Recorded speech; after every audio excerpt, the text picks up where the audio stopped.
Respect.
Respect.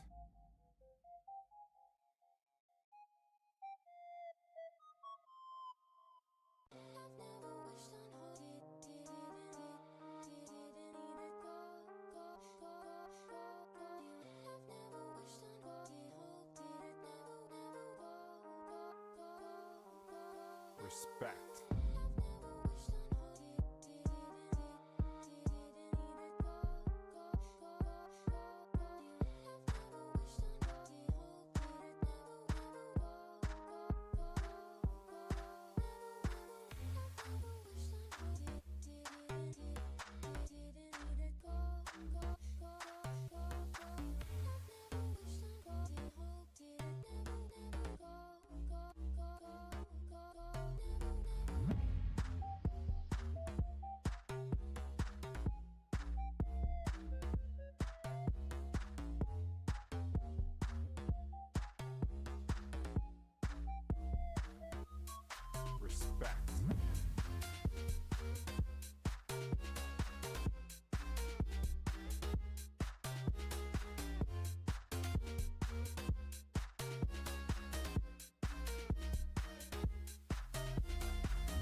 Respect.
Respect.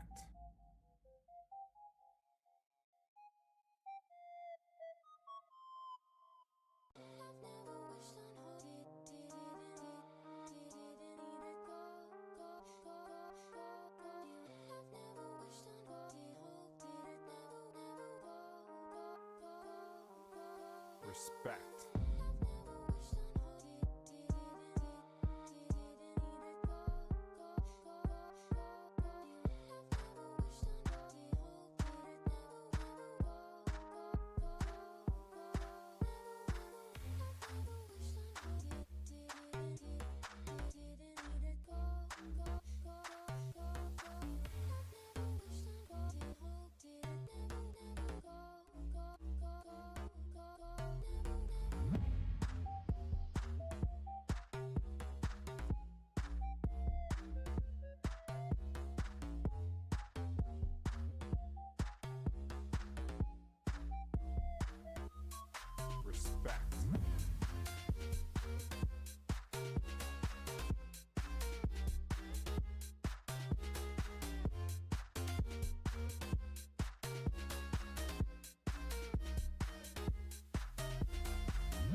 Respect.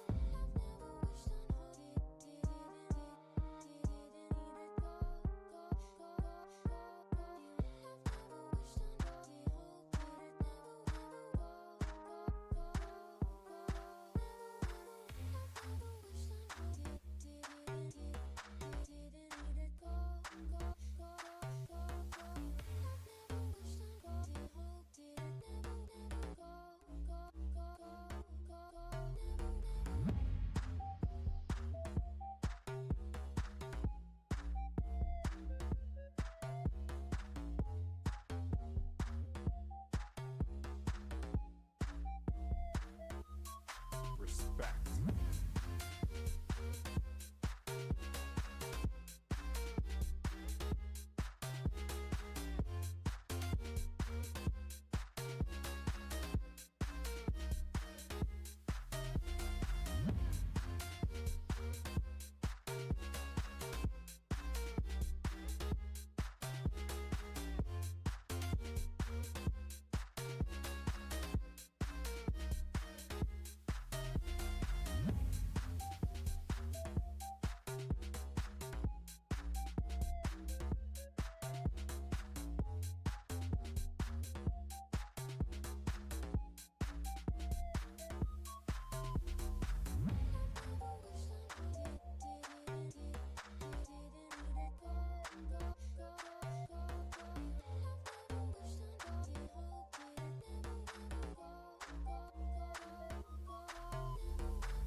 Respect.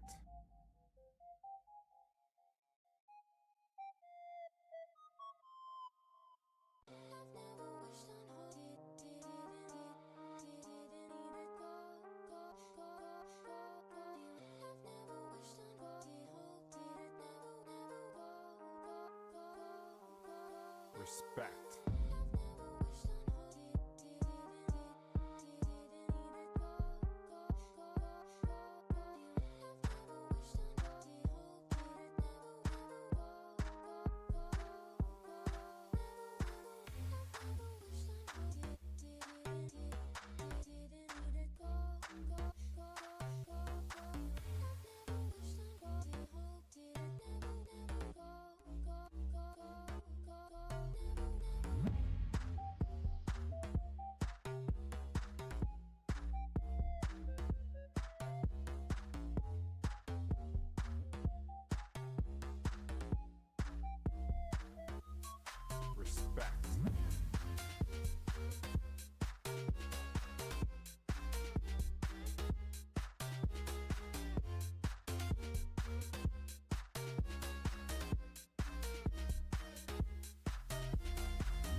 Respect.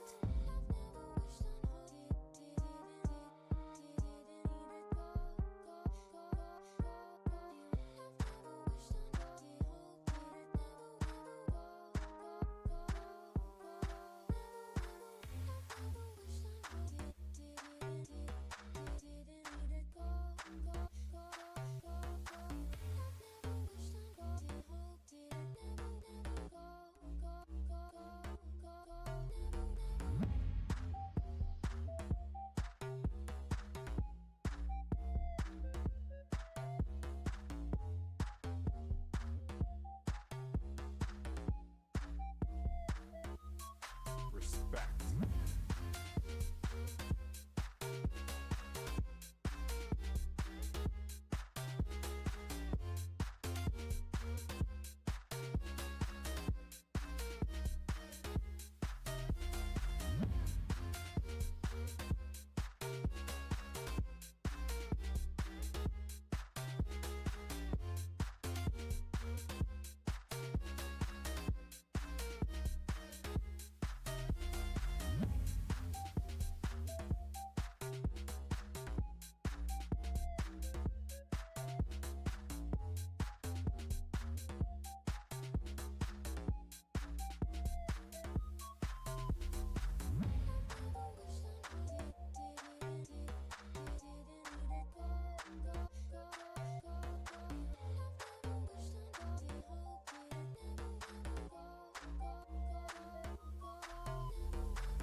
Respect.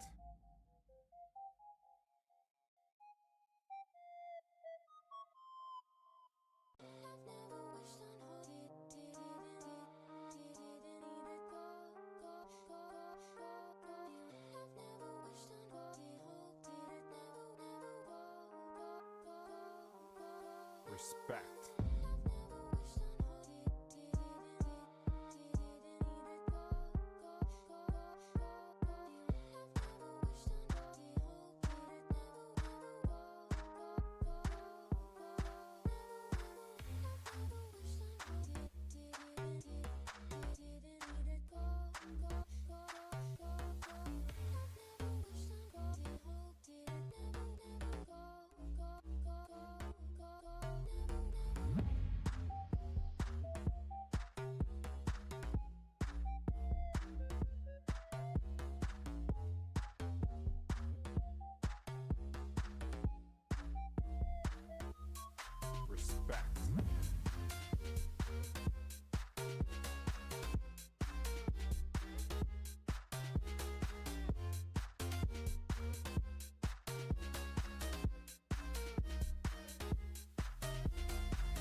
respect,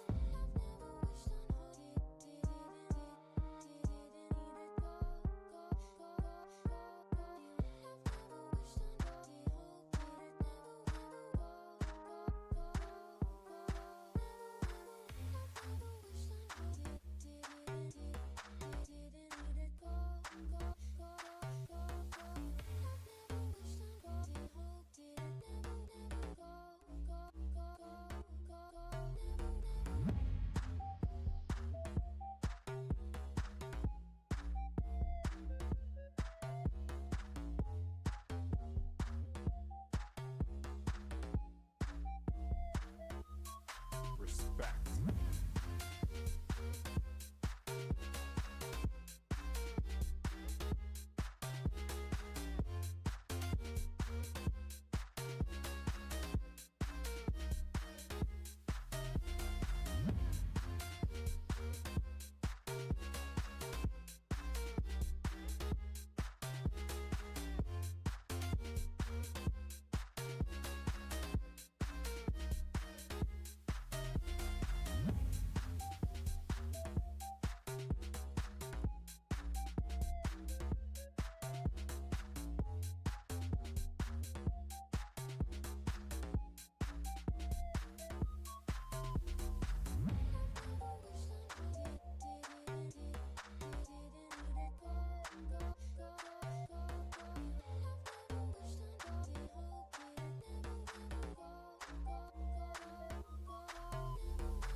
respect,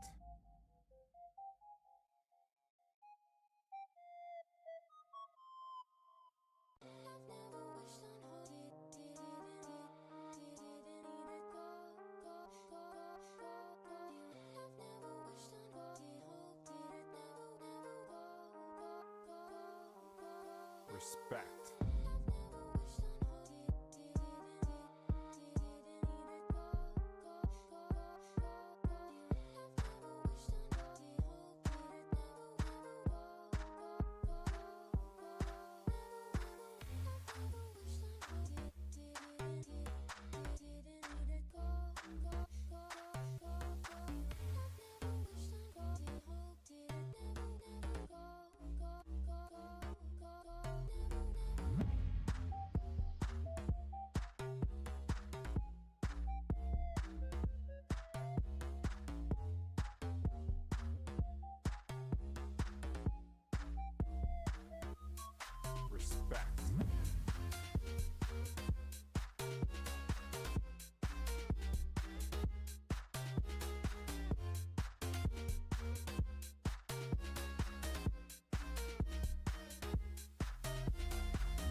Respect.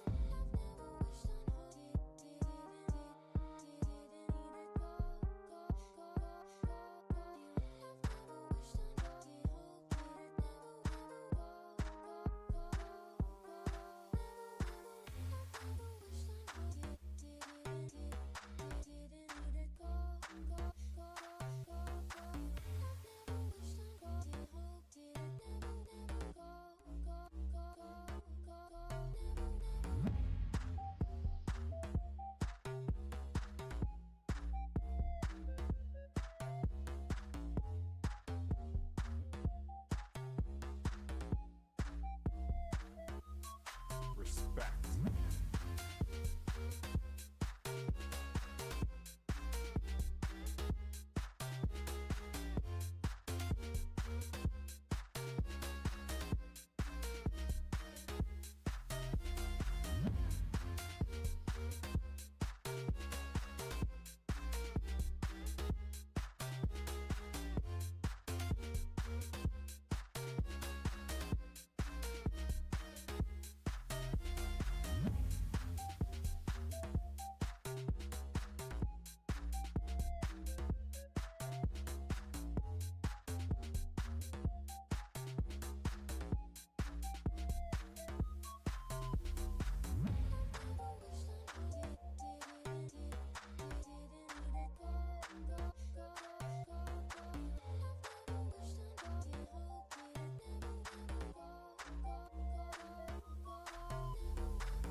Respect.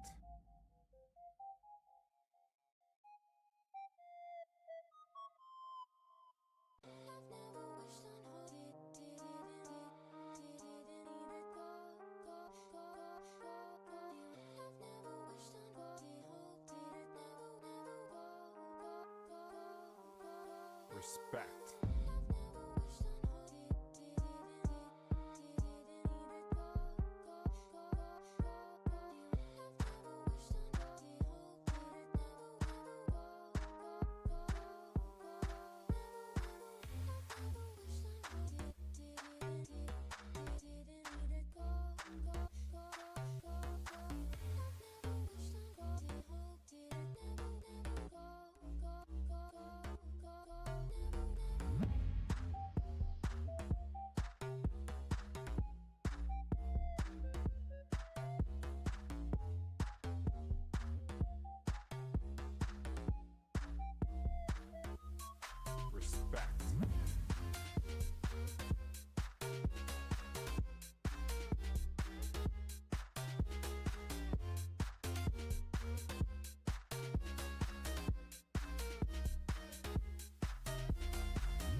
Respect.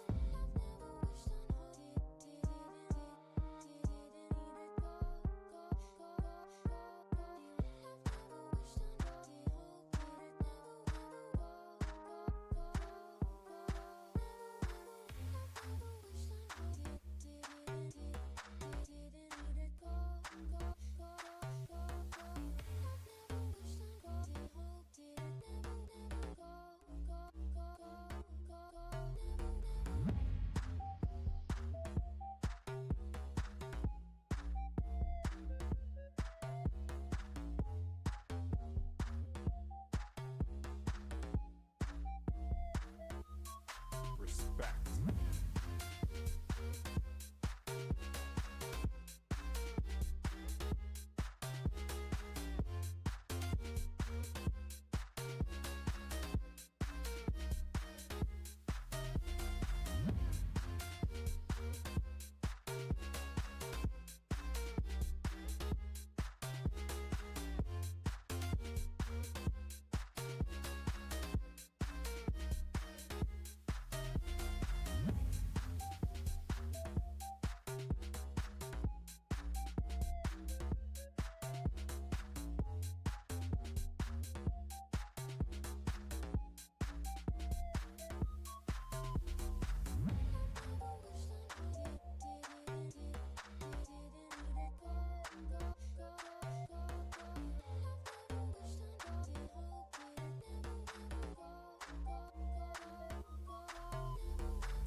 Respect.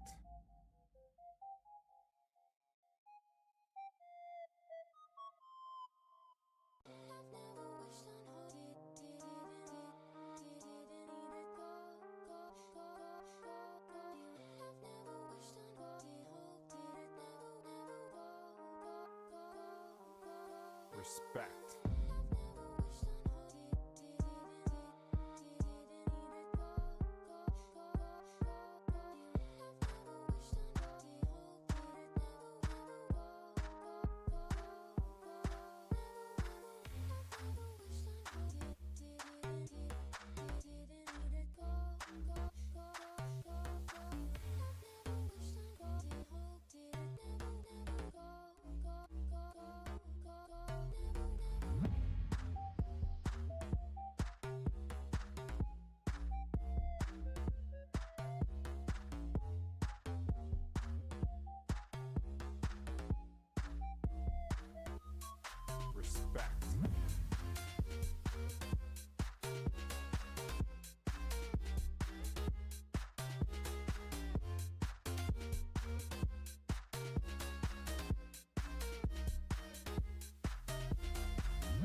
Good afternoon and welcome everybody once again here at Gahanga International Cricket Stadium. I'm Zaid Khan, and for the second game of the day, we've got Ingabo Knights and Mena Herons here for the second game alongside the match official Damasen here for the toss. Rosine will be giving it a flip here. Heads is the call. Head it is. Alice, winning the toss, what would you like to do first? Bowling. Bowling, what sort of a total would you like to restrict the opposition?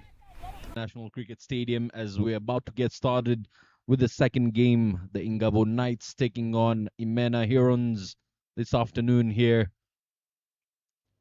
Imena losing their first competition. It's a double header for both sides. Both of these two teams not being able to pick up a victory. Ingabo Knights and Imena Herons. Imena Herons winning the toss and opting to bowl first.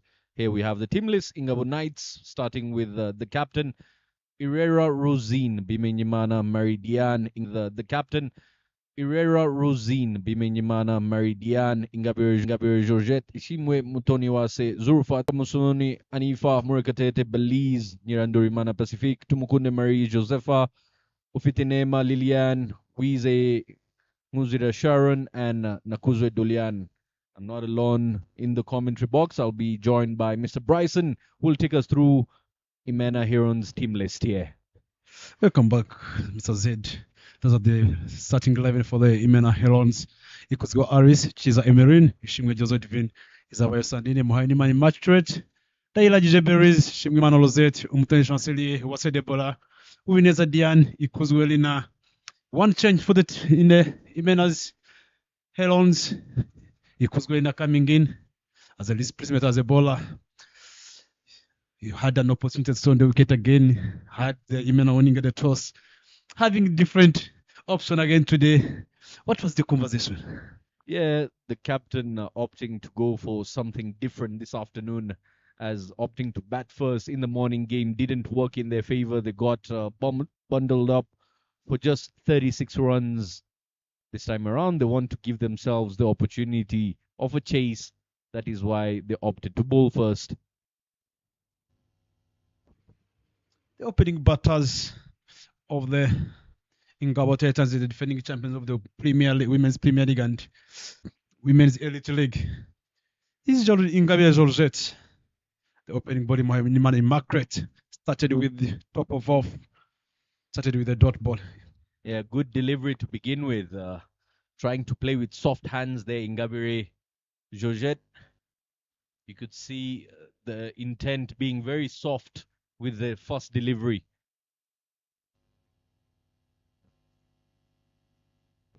Good to see Uftina Lilian, opening bat of the under 19, getting the opportunity to come and bat with some of the senior. I hope she's going to learn a lot of things during this Women Elite League. Yeah, definitely. That's the benefit of having such competitions around. You get to mix and match a couple of different individuals together, trying to find the optimal pair that can be out and be fruitful for a team. It's always good to see that. And that eases up the task for the selectors as well. It makes the job easier for the coaches and the staff. The management gets to know which pair ends up giving you the expected results, which is good to watch. Moawini Mana keeping it very nice and tidy at the moment. She started off very expensive in her previous game, making good corrections, which is good to watch.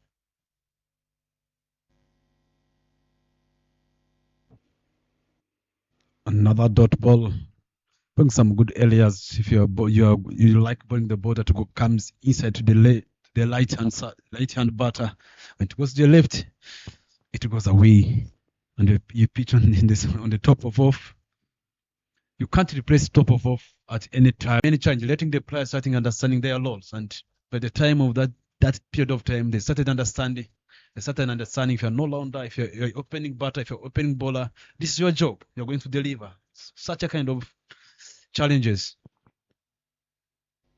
Works it out on the leg side. Will pick up a quick single here. off the mark. Scoreboard taking some time there to get updated, but I assure you, the over has come to an end.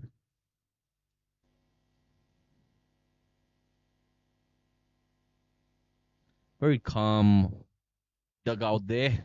The captain, Rosine Herrera, has been given the opportunity to lead her side. Yet, the captain provided such opportunities. It helps them shape up their leadership role as well. That brings in Lina Ikuswe coming to ball from the Mount End.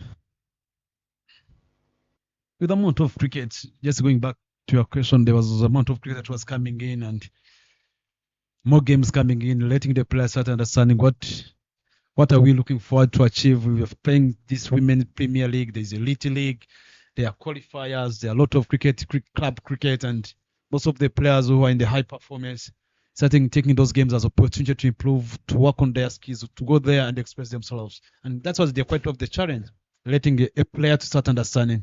If it's a game, it's an opportunity for me to shine or to express myself and to execute my skill. Yeah, definitely. I mean, it can be overwhelming, the amount of games that players get to play these days. But again, with the task on offer, there's that opportunity of improving yourself in order to prove yourself out in the middle.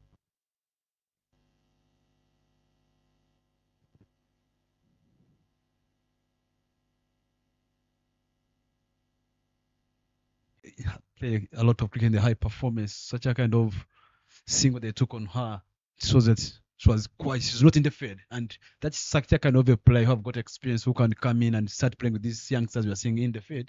People should start learning from her.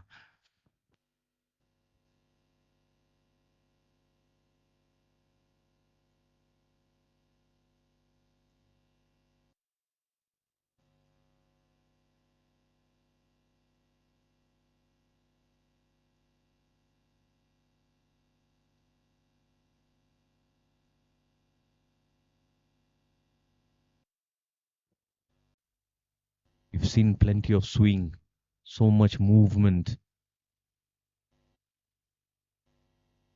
It all depends on how disciplined your bowling is.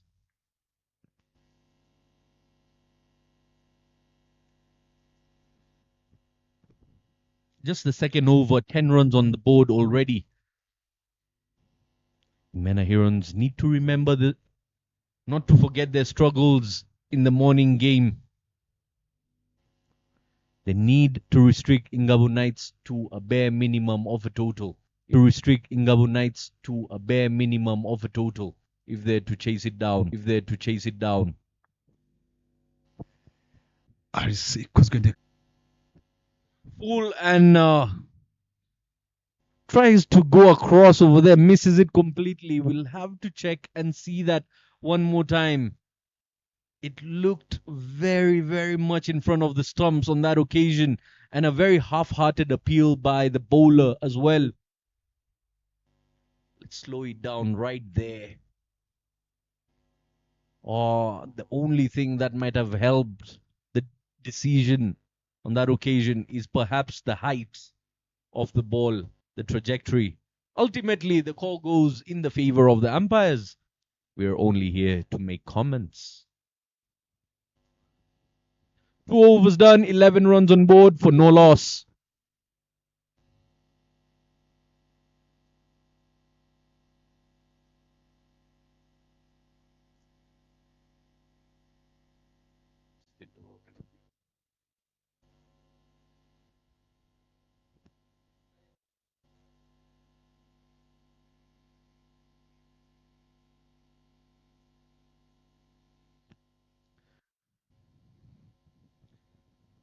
Surely looks like there must have been something onto that.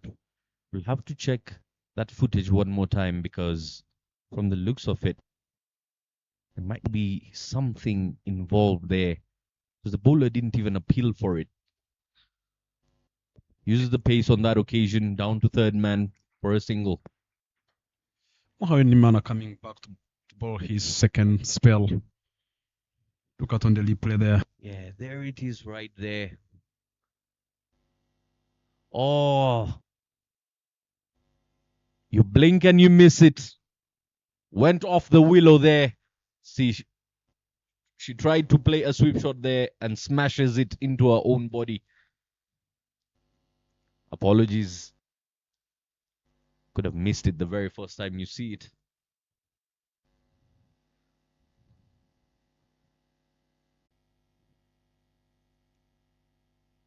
Oh, just plays it in the air, opens the face very, very late. Almost trying to recreate a shot out of imagination. Gets away with that one. A lot of improvement from Ingabe Georgette, being a best batter for the first time here in the Women's Premier League. If you look at, she's a kind of a player who she scores runs slowly. I think it's just her as a batter. She's coming in as a new batter on the system. She just needs to make sure that she bats herself in, she bats longer. Giving it a yes/no call. In the end, no harm done. Trying to block that one away. A bit of a miscommunication between the two batters out in the middle between Ngabire and Ufitene Malilian.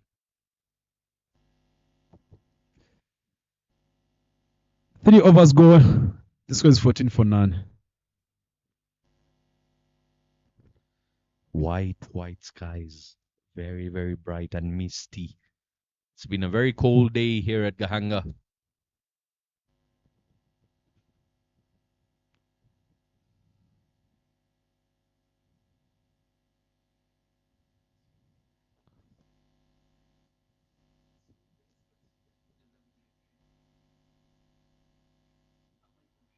Exactly. That's right.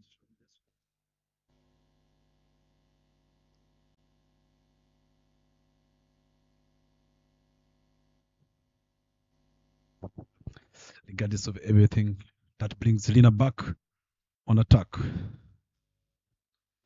In swinging delivery there, she plays it down. A bit of a fumble there, and they steal a single. Just if you look at how the body language in the feeder, it looks like I cannot expect to see these things especially for the elite league, elite level. The body language, most of the players, no one is above 26. Most of whoever is old, maybe she's a captain or she's 24 years or 25, if I'm not mistaken. Other players are under 23. That shows that the quality they should be possessing, that kind of a competition and everything should be taken. Another dot ball here. Yeah, she's keeping it very, very tight.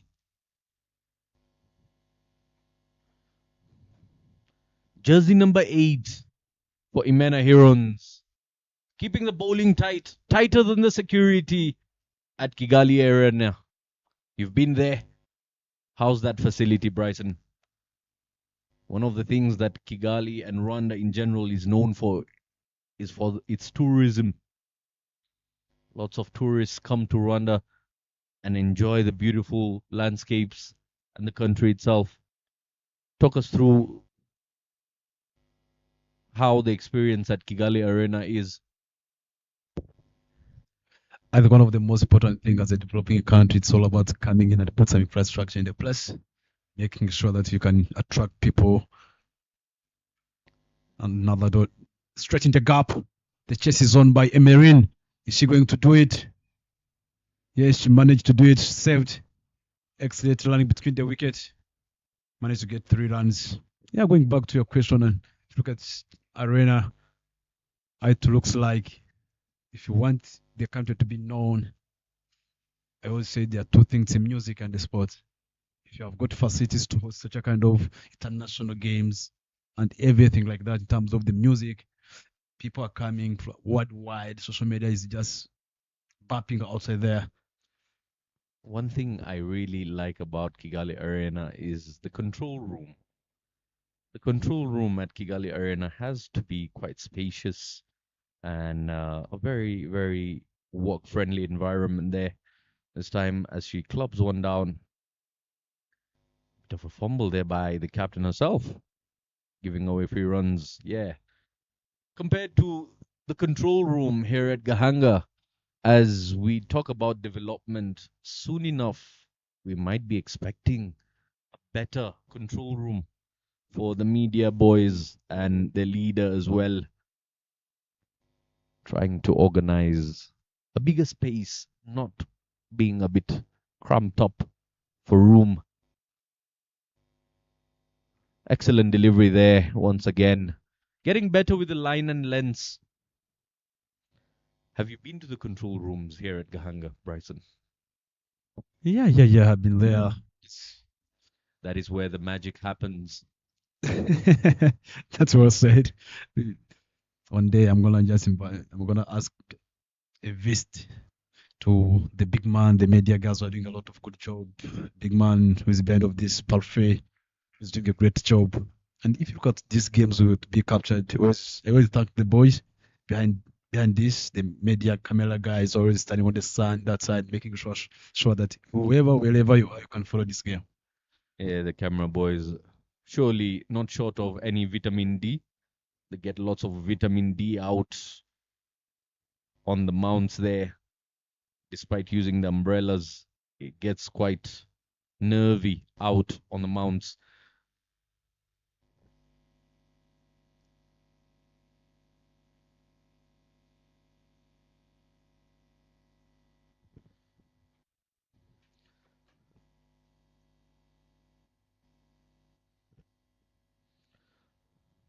As the director, most probably having a smile on his face with the flowers we're giving him, would like to take the scoreboard off and just show us physical scoreboard. This time in the air, fielder gets underneath it. Oh, gets put down. Alice Ikuzwe was in the moment. Mohamed Iman are not happy with that. She's giving her the double teapot stand.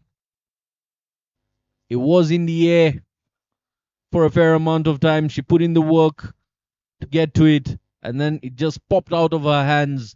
Have a look at that. Right there. That should have been taken. Once again, opens the faces, runs it down to third man. Playing with the angle and the pace of the bowler on offer. 20 runs come onto the board as we enter the fifth. Or must I say, like one of my Ugandan fellow commentators, if Mr. Ivan is listening all the way back in Uganda, the fifth over of play. 21 runs on board for no loss.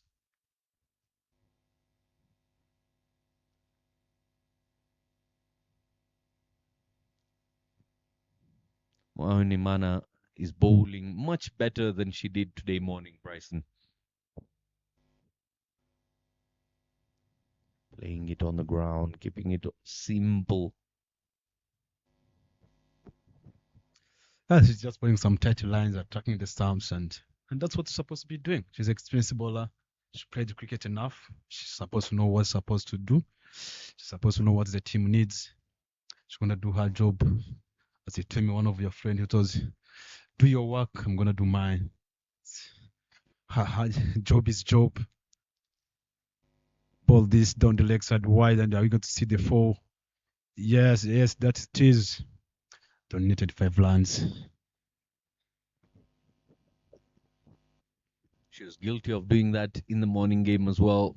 Down the leg, and the keeper is not her friend, not helping her collect the ball.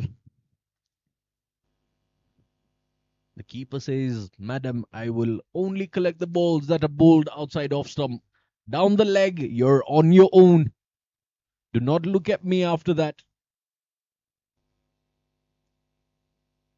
A swing and a miss. The wicketkeeper was listening to you ball the light areas, top of off. Don't let me use of the footwork covering the wide balls. If you maybe that's her weakness. I think that's where even the captain and the bowler are gonna start looking about. Let us try to pull out the off stump so that our wicketkeeper can utilize him well. Otherwise, anything that comes on the leg side, it requires a lot of drills. Well, of course, if as a commentator I can pick that up, So can the coach and the teammates.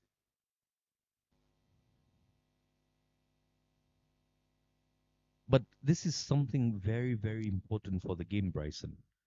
Picking up those singles and doubles. A huge water body is always made of droplets. A droplet at a time end up making an ocean. So the players over here need to pile up the runs one after the other.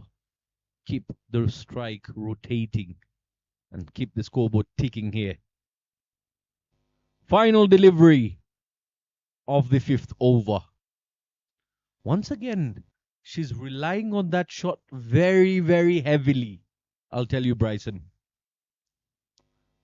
Come back for a comfortable double there.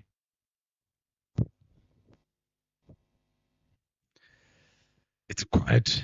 I don't know how. As a bowler, back in days when I was a bowler, I will not tell those that you're killing my statistics. Those are the balls that you're supposed to be stopping. If you look at 14 runs, if you look at that girl, she gave out almost like 8 runs, almost 10. As you see on your screens, Mr. Wakanda.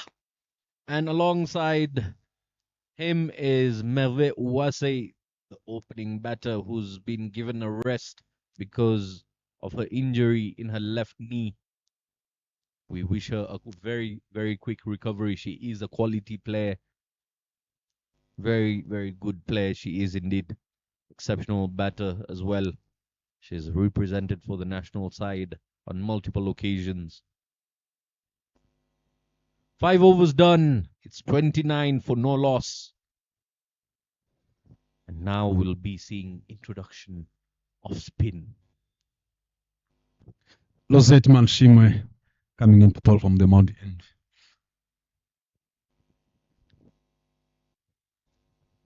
The Kwibuka series, Rosette Manishima was given the opportunity to bowl, and she bowled some excellent overs, providing spin and developed a healthy habit of picking up wickets.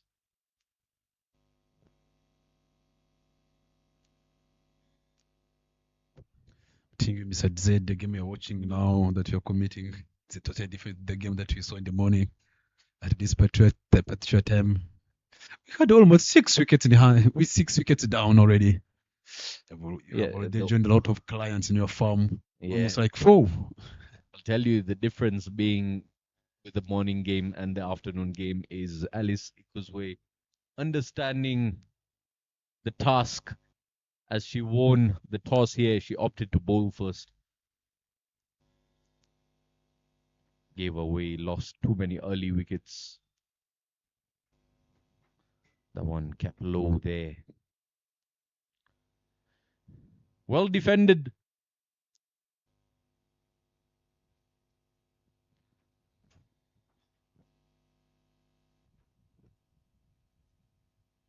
Tries to have a swing at it. The keeper messes it up once again. The ball is racing. Will it race the boundary ropes? Oh, so close. Doesn't make it. But valuable runs in the end.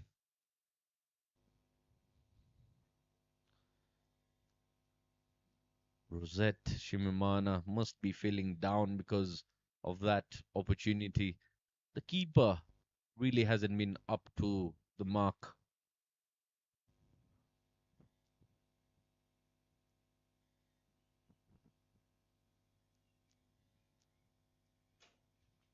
This time gets 2 point. Beg your pardon, gets to gully there for a single.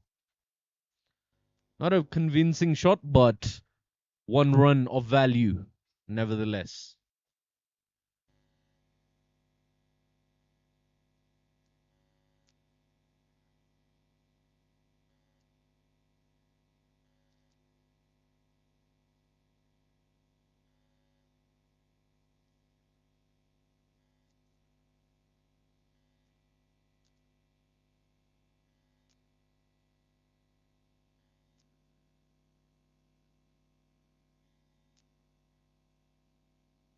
And gets knocked over.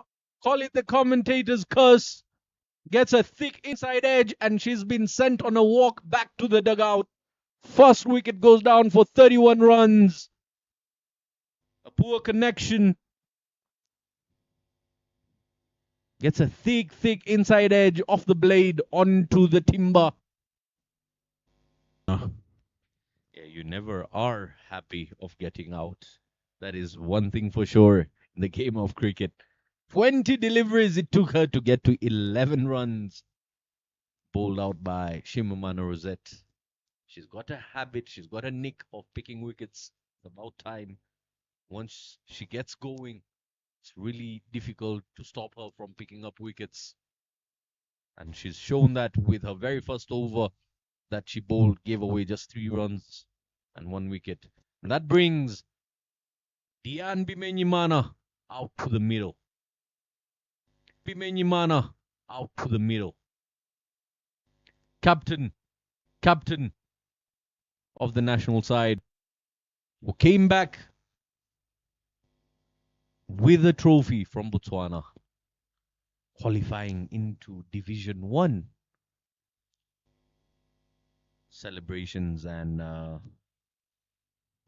well wishes to the Rwanda women's national side as they qualify for in Namibia. Flighted delivery, keeps it on the ground and picks up a quick single. Dian Bimenyimana not very well fond of running hard between the wickets.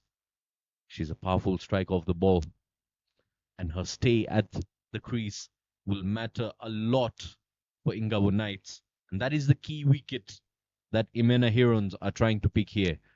They do not want to allow her to get comfortable at the crease. Mutoni Chancel, one of the left arm spin. She knows what she's doing. Pick this well, straight to the deep mid wicket, managed to get one. Excellent landing between the wicket.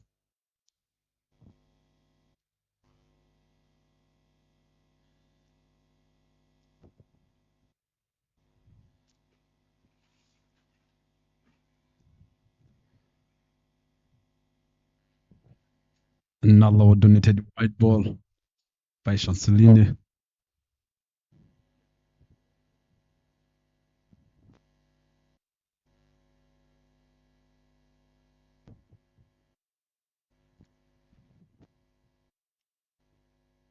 Oh, just goes over the stumps on that occasion.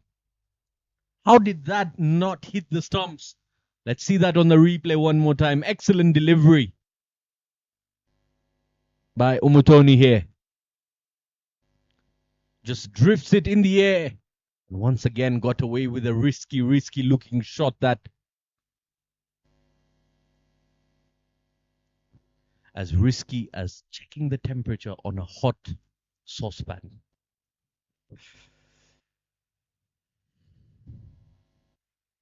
Straight to the deep extra cover. Managed to get only one line.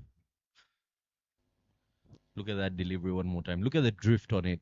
Swings it and misses. And how close was it? Barest of margins there. Exceptionally done. But it's been a good over so far. Just 3 runs coming off it. 2 more deliveries to go here.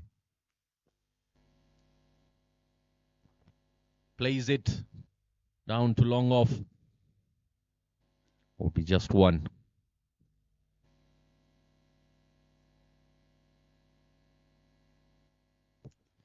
Sometimes I understand. I ask myself this question, Mr. Said. It's the end of the 7 overs gone. The score is 31 for 1. 37 for 1.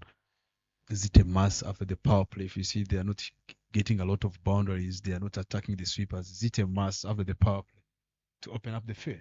Or it's something that people ask. It's the end of the power. Let me open. Is there any theory behind that? Very interesting topic you've picked up here, Bryson, because it's not fair to compare it from the men's perspective of cricket, but I'll tell you that in the men's competition of the Tri-Nation Series that happened recently, we saw Team Bahrain using that strategy really well against Team Rwanda, where they didn't want to spread out the team even after the power play because they want.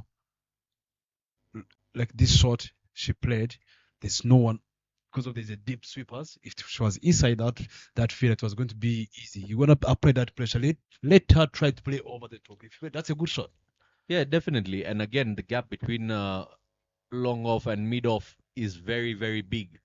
If she just goes over the bowler's head, if she chips one over the bowler's head, it's a valuable place to be placing the shots. Be hitting it straight over the bowler's head. One of my favorite areas as well. One of the safest areas as well to play the ball.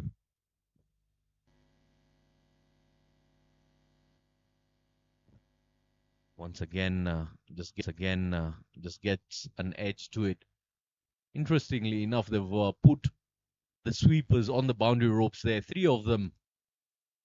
Long on, deep extra cover, and deep mid on.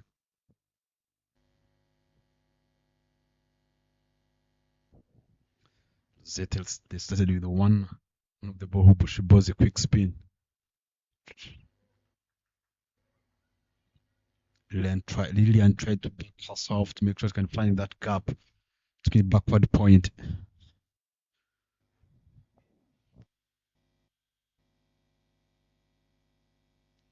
This time plays it with better timing and finds the boundary ropes with ease.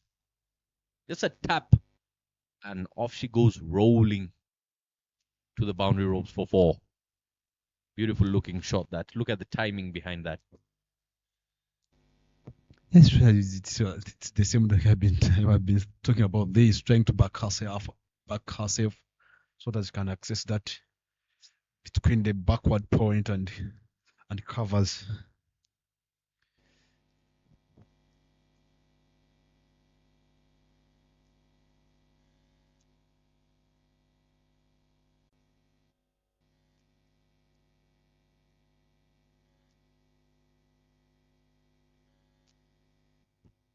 And request the control room to take off the digital board as it's not being accurate.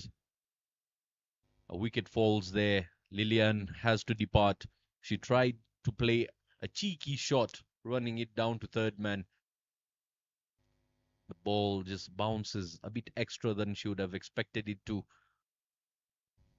and misses it altogether. Lovely flighted delivery. Gets the wicket.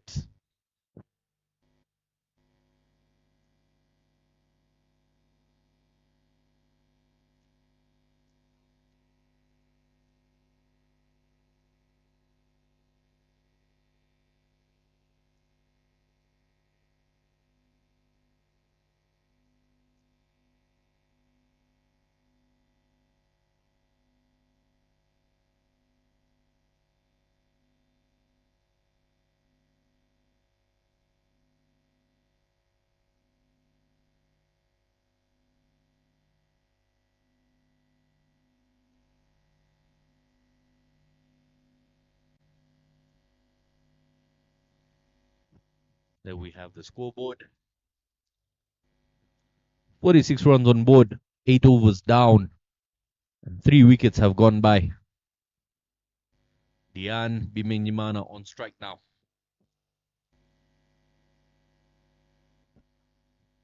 Drifting into Dian was that delivery, and she just plays it past the bowler for a single. It takes Dian some time to get started here. It's something that her game really needs a change from.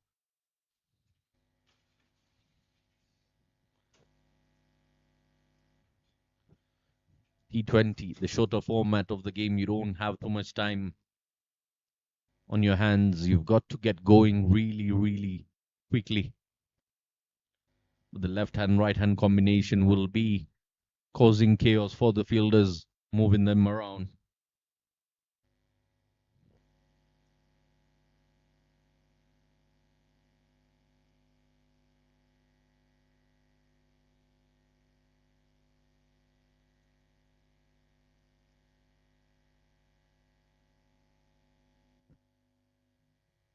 Oh, beautiful, beautiful delivery once again.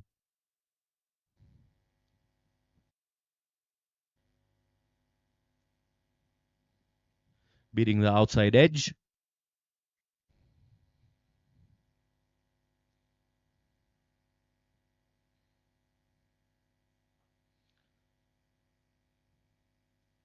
Keeps it on the ground, no run to be taken there.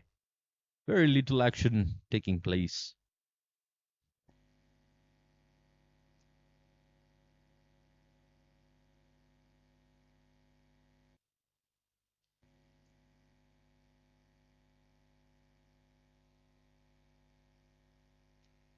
A very, very quick single being taken there by Dian Bimenyimana.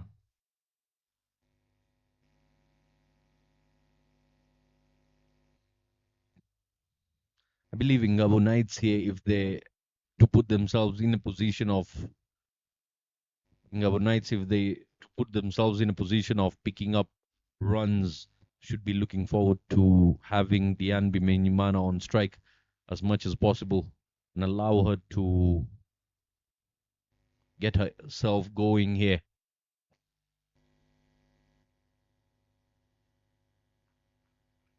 You see the score. You see the score. Wickets. Wickets.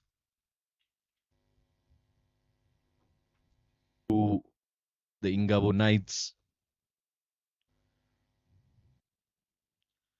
Bowlers also doing a great part, picking up 3 wickets. It's a fair competition this so far in the first innings. Oh, nearly. And once again, that has missed everything. Wicket-keeper being guilty once again. How often have we seen today?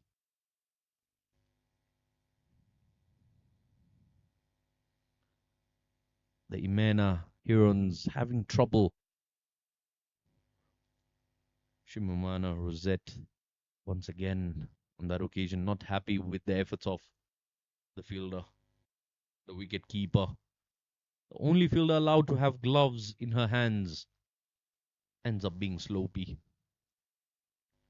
It was an exceptional delivery that, but gave away a couple of runs.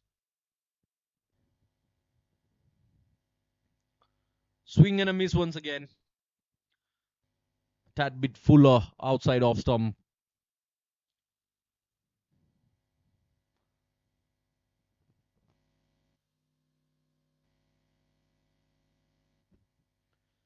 Or driven.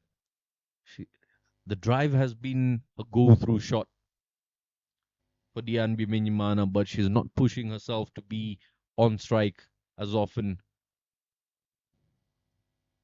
She's rather happy being on the non-strikers end.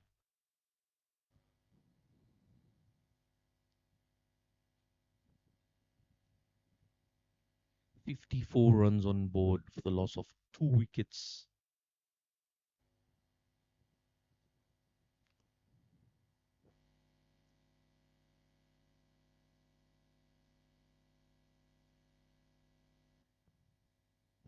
Final delivery here by Shimamana Rosette for her third over. Takes a big swing across once again and beats the fielder as they're running around it. They will come back for a double. Sloppy bit of fielding around the brink of the inner circle.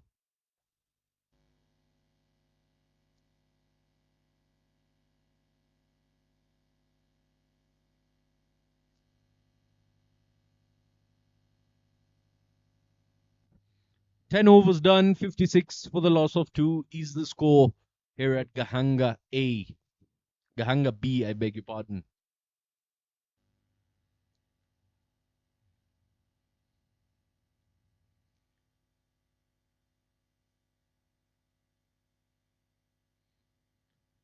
Fourth edition of the Women's Elite currently being played here at Gahanga. There you have the graph. Steady climb with 2 wicket dots. One in the 6th over and one in the 8th over.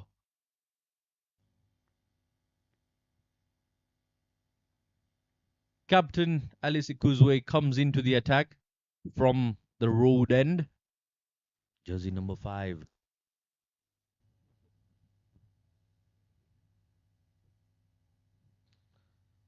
She will be bowling to Dian Bimenyimana, who's on strike now.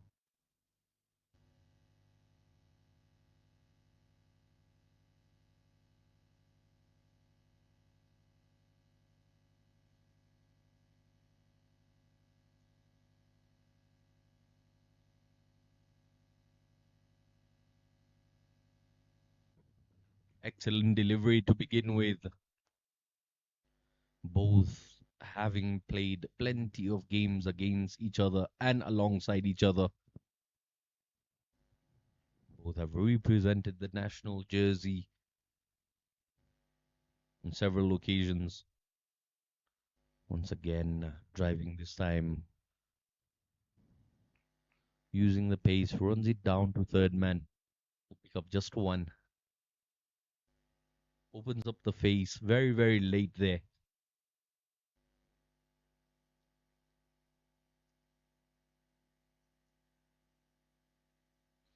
Yeah, from the looks of it, they would like to keep Wiese on strike as much as possible. Keep her struggles prolonged out in the middle.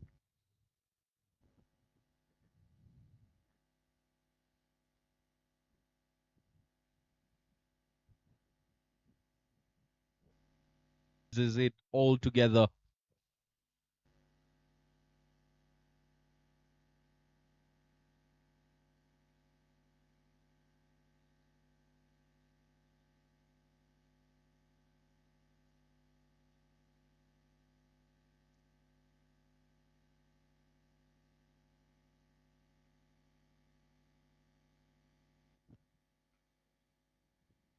Driven chance of a run out. Desperately looking for a single there. Her captain, as captain, Ikuzwe Alice, isn't giving away any runs of ease.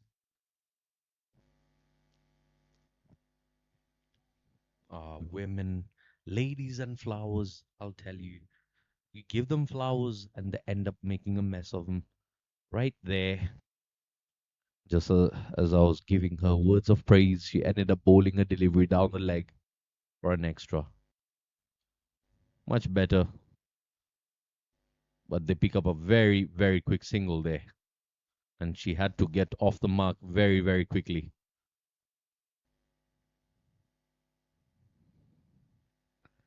And that will leave Dianbi Minyimana to face just the final delivery of the over.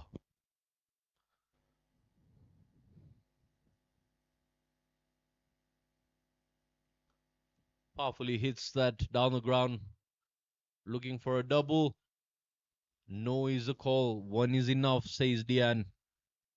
She gets off strike. And that means the following over, she will be the one facing. 11 overs done, 60 runs on board for the loss of two. The morning game that they played in Gabon Knights at Gahanga A Oval, they ended up scoring 71 runs on the board.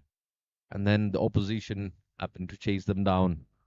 There we have the standing points in Genzi. Heroes at the very, very top with a net run rate miles apart from every other team. 11.9, nearly 12 points to their name. What a game that was. Dominating game, one-sided, one-way traffic.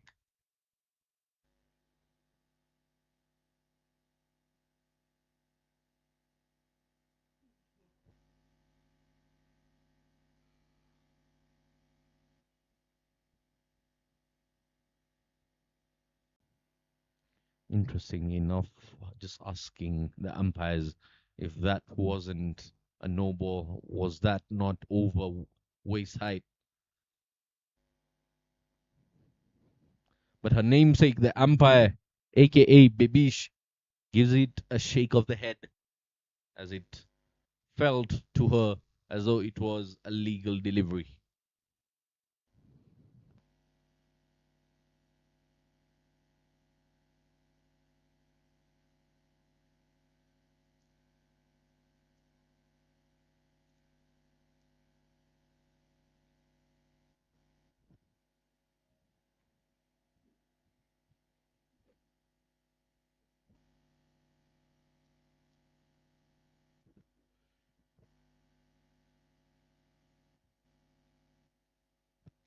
The game as cool as the weather here at Gahanga today.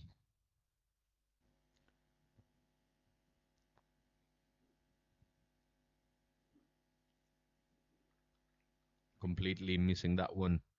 Good length and line here by Chiza. Youngster really finding ways to pitch that ball. Has a big swing at it once again. No run taken. What an over that has been.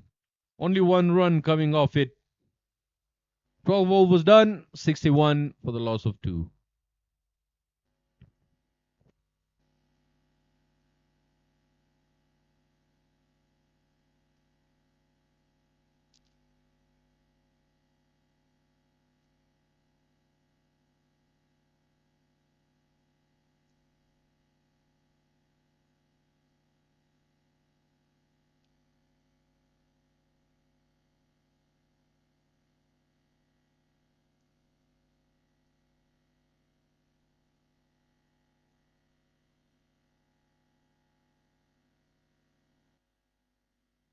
Just 8 overs remaining. Do we get to see Ingabo Knights getting to triple digits here? Do we get to see a big over coming their way?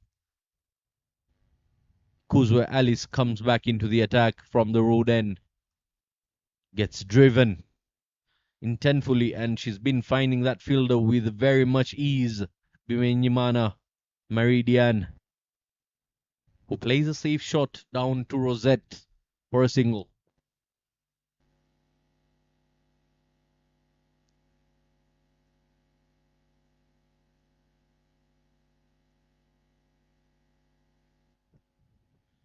For all our views, you can be watching the games live on the Runner Cricket Association page. For more updates, please share the video and get us as more viewership as much as possible.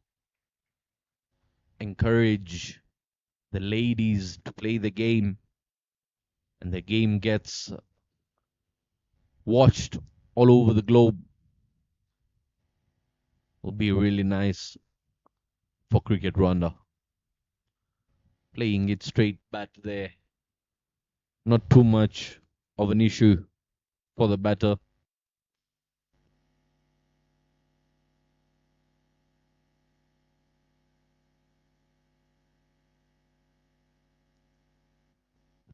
Oh, big swing and a miss this time.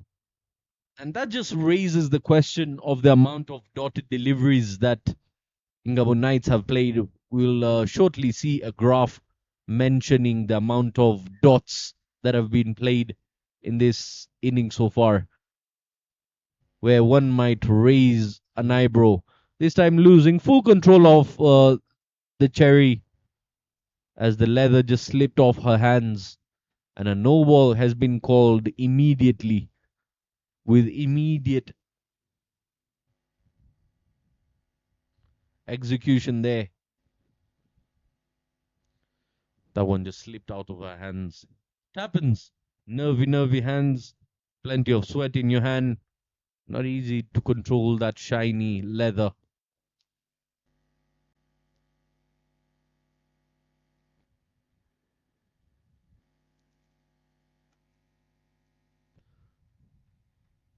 Similar shot, similar results. Not much to be spoken about that.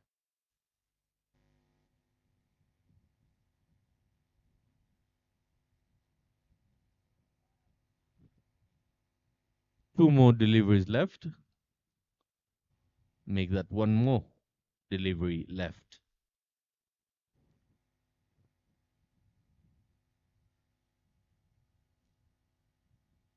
"13 overs done. 63 for the loss of 2. There you have the dugout of Ikuzwe Alice and her team, Imena Herons. 2 overs Alice has bowled. She's given away just 6 runs, which is really good bowling by the captain.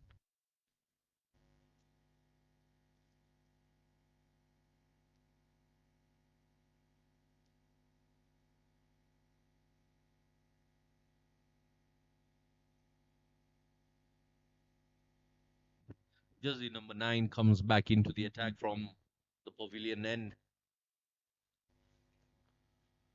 Not getting a powerful connection. She Bimenyimana Dian there. Chiza.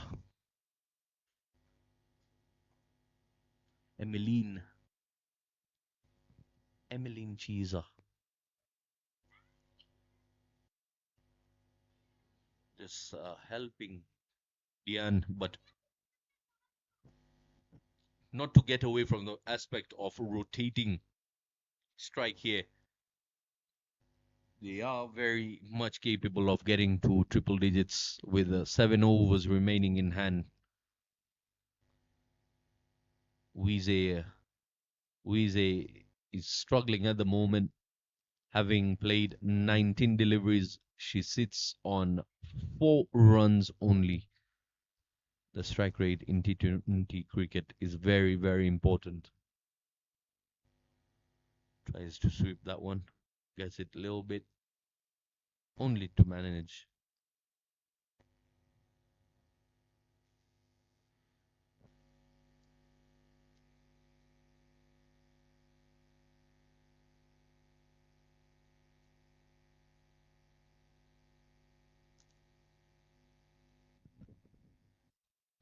Plays it down the ground there. Just singles coming. It's been a very, very long time since we've seen a boundary now by Inglewood Knights. Is happy to rotate strike here.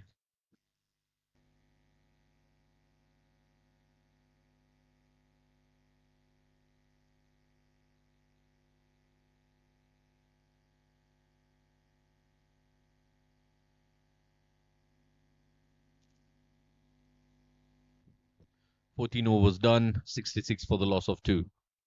Very, very slow movement here by Inglewood Knights. It's a breezy afternoon. You can see the pullovers and the jumpers coming out for the team sitting in the dugout. Excellent bowling by Chiza Emmeline. She's given away 4 runs only in her 2 overs of her spell. Remarkable figures, despite not picking up wickets, but she is applying pressure. Alice Ikuzwe comes back into the attack for her 3rd over of play.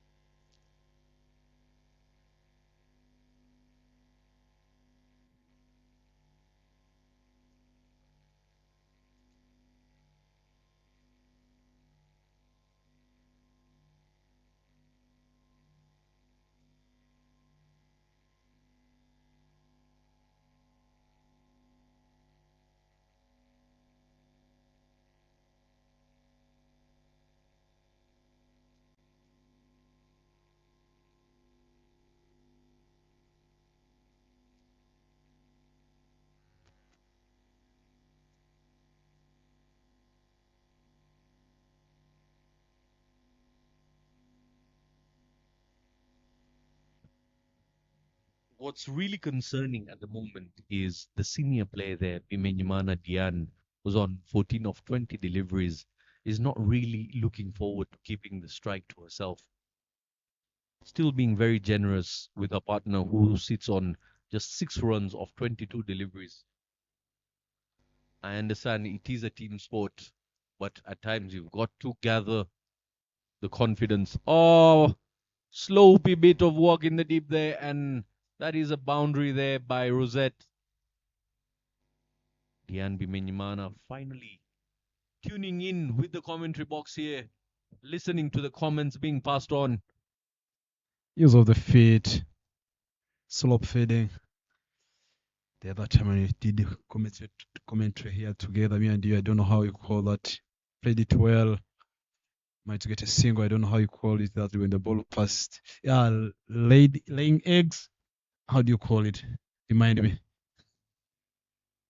Yeah, laying eggs when the ball just goes through, courtesy of a dear friend Mr. Innocent Dabura, who likes mentioning how fielders lay eggs. The ball just goes through their legs there. That will be a wide. Allows that one to go past her, making no mistake, showing no intent, as it is a freebie coming her way.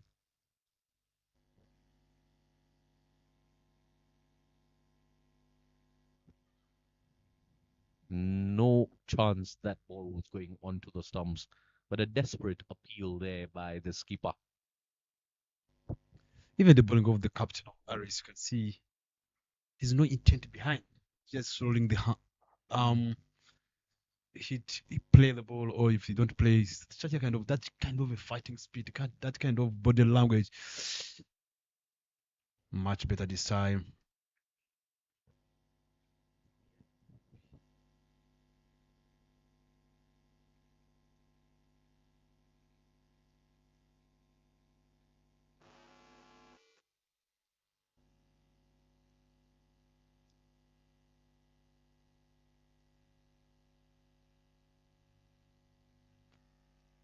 Another wicket. Patience is bringing them the reward. Excellent take there by the captain. 77 for the loss of 3. 15.3 overs have gone by. Bimenyimana still out in the middle. That was the wicket of Uize Sharon. Plenty of work left for her to be done there. But they're getting closer to triple digits.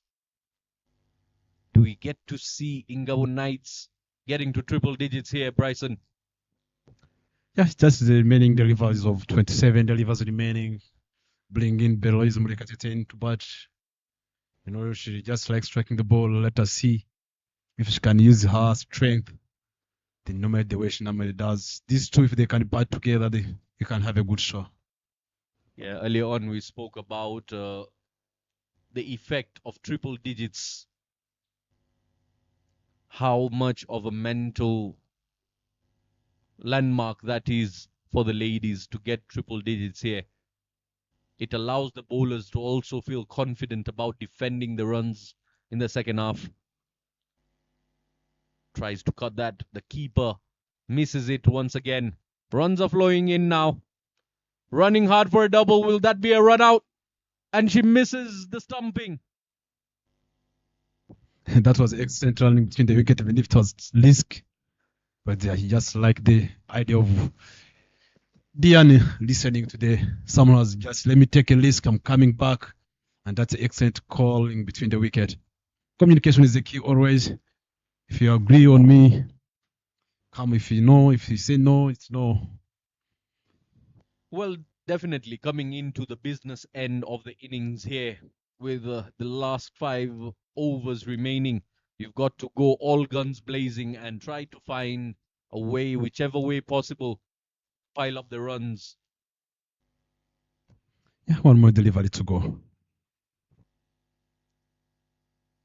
Swings in the air. Who's getting underneath it? Will land safe. They're running hard. A yes-no call for the double. But in the end, they deny a second run.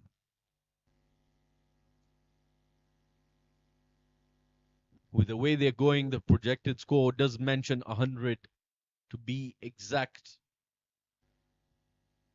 End of the 16th over is going to be 80 runs on board.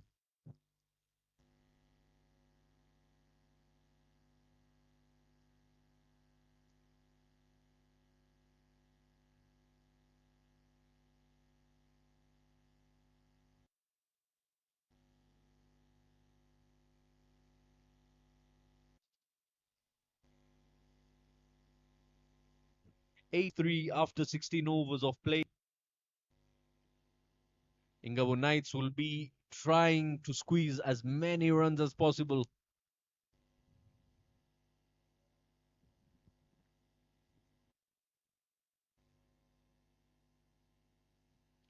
Murikatete, Belize and Bimenyimana, Meridian out in the middle. experienced players, Bryson. They've been in this situation a couple of times. We get to see them executing something for Ingabo Knights here. Yeah, that's well said. Let us see. They can just get those 20 runs and put on the board. They got triple digits on the board. It can be so amazing. Chance coming into ball again from Lord Ende.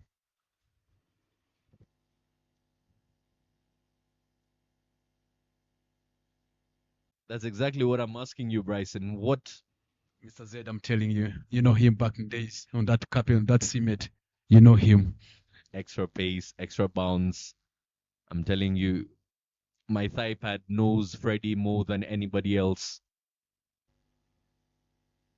Also known as Mr. Mango here in Rwanda cricket, but he's doing a brilliant job in the countryside, teaching the youngsters the game of cricket as he's become a coach as well. His most recent visit as a coach, he took the ICC training course back in Nairobi as well.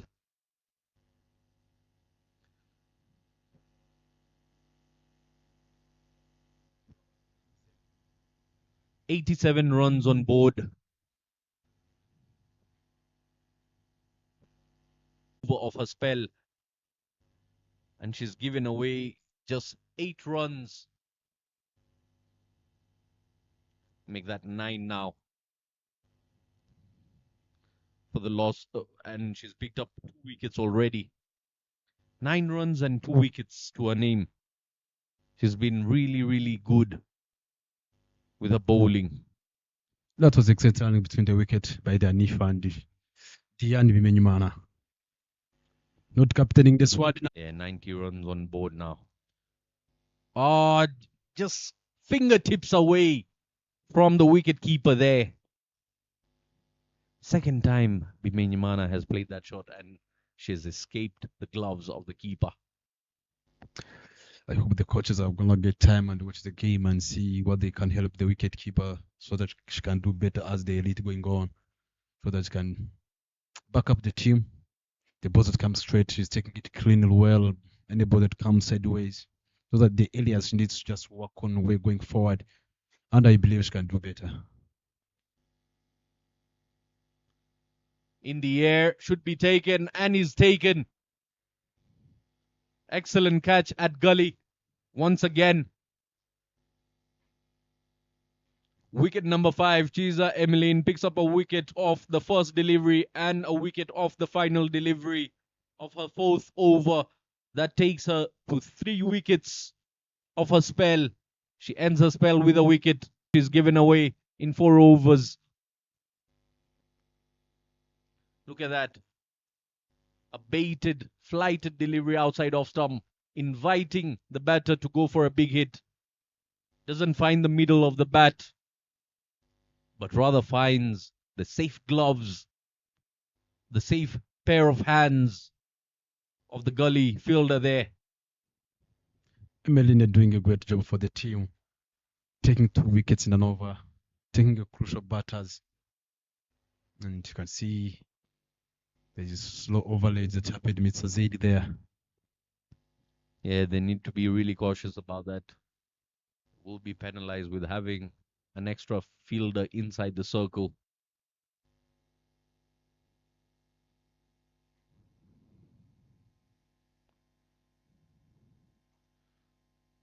Hits that, will not go too far. Will be just 1 run. Tomukule Mari Joseph on the wicket, being a lefty. Is that kind of a slow bowling? Let us see. There's a player who likes striking the ball. Cow corner legion there. Why did they call that place cow corner, Mr. Said? That's an interesting one. I've got to find out very, very soon about why that particular area is known as the cow corner.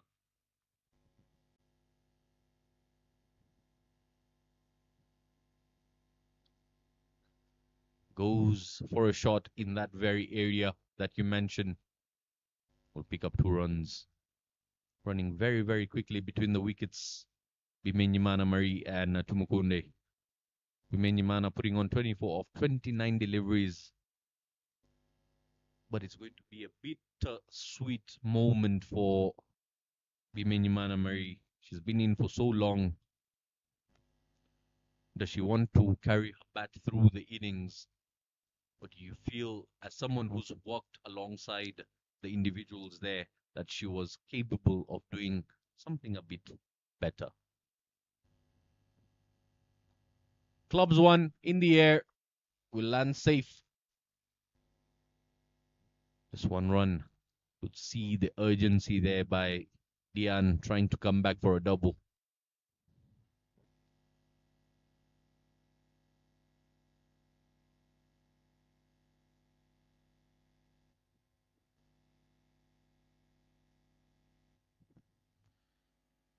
Gets hit on the pads there. Was clearly going down the leg.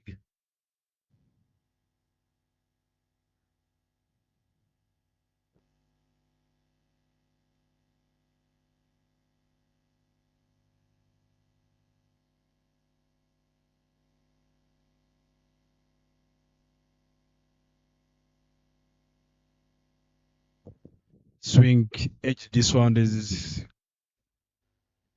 was just good calling between the wickets by Dian and Tumukunde Malish herself. One thing I would really like to see through the course of this tournament is how can the fielding be improved by the youngsters and all players in general, because fielding is one aspect of the game that allows you to spend majority of the time, and every fielder has the same responsibility, stopping the flow of runs and catching the ball. So it is one of those things that needs to be heavily worked upon. 96 runs on the board for the loss of 5. Final 6 deliveries coming in by Imena Herons. 4 runs to get to triple digits here. Bryson, the Zingabo Knights make it to that landmark. It's been a slow climb up the mountain there. Yeah, I'm telling you, such a I can see as long as Dian she's there, she played some responsible role, making sure that she's gonna bat through and bat long on the wicket. Like, as long as the wickets are falling, as long as she's still there, I believe she's gonna do it. Tonight it's gonna be a battle between Rosette and her. Yeah, 2 experienced players taking each other on.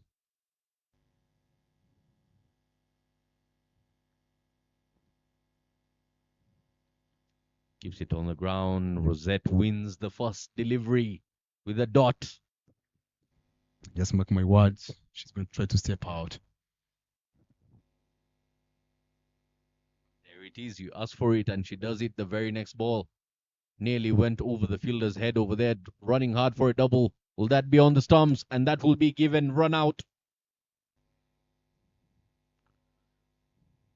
Desperate attempt for a double, but it was necessary.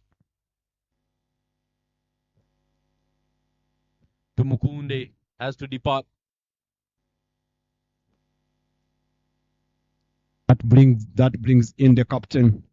It allows in. Make sure that he can. That uses her feet and gets it on a good bounce, the fielder as well. An accurate throw. Finger goes up very, very quickly by the umpire. Captain comes out to the middle. Herrera Rosine, also known as Professor, coming in to play a finisher's role.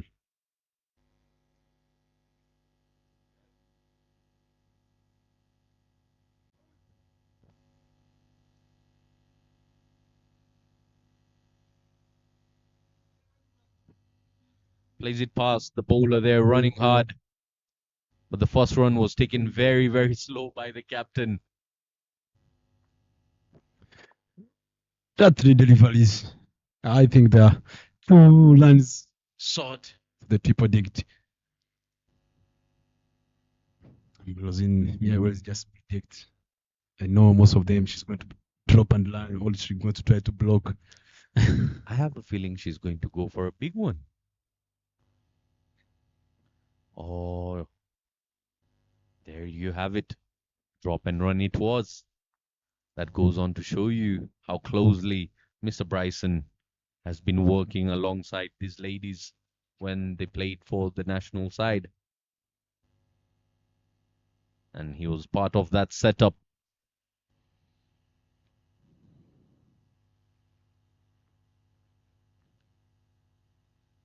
Uses her feet, goes up and over.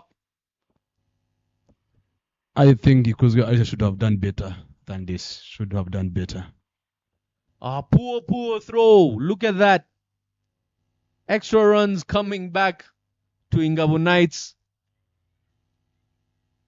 A free gift here by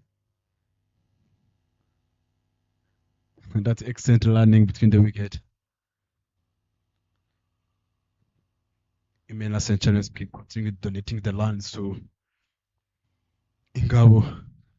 I'm not quite sure what just happened with the fielder there, because the captain just giving it a poor throw and the wicket keeper not staying alert. Ball just going all over the place. Absolute chaos. 4 runs they took. Comedy of errors.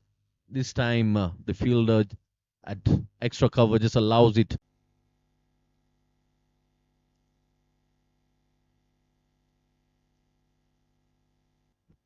$105, the loss of 6 wickets in 20 overs of play by Ingabo Knights.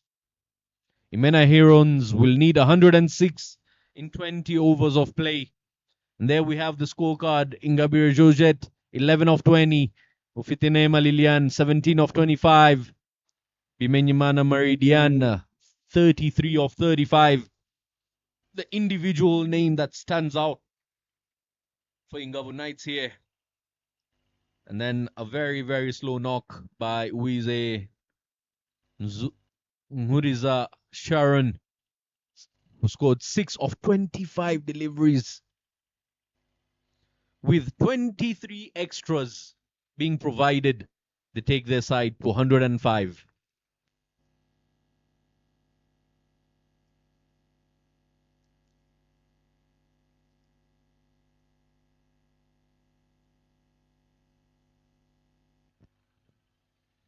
There we have the partnerships, 34-run partnership between Ingabire Georgette and Ufitenema Lilian.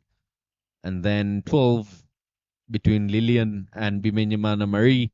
Bimenyimana Marie and Sharon putting up 31 of 46 deliveries. All runs compiling all together for 105, with the 23 extras being given by the opposition.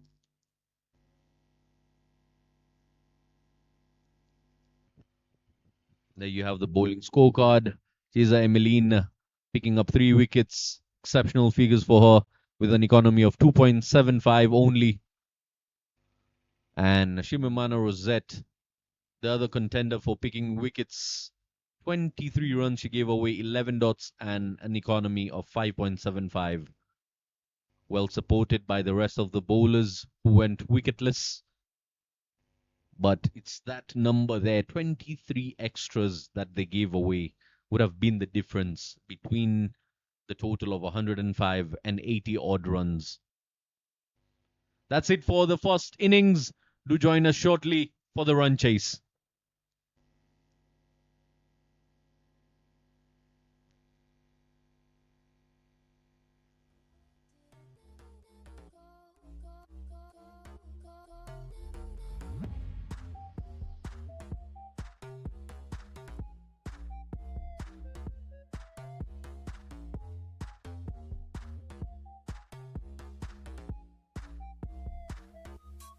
Respect.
Respect.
Respect.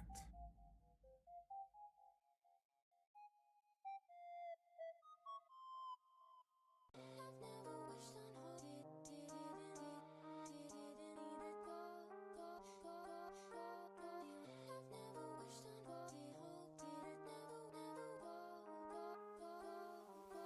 Respect.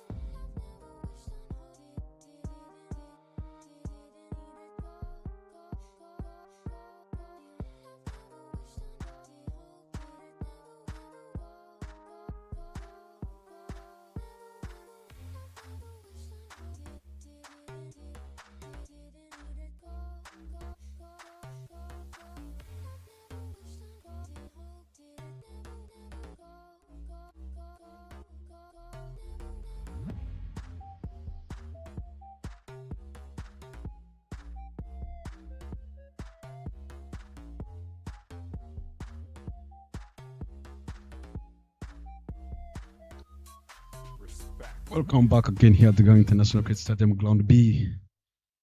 It's game number 3. So it's game number 4 that's going on here between Gahanga Knights and Herons. Both teams lost 2 games in the morning.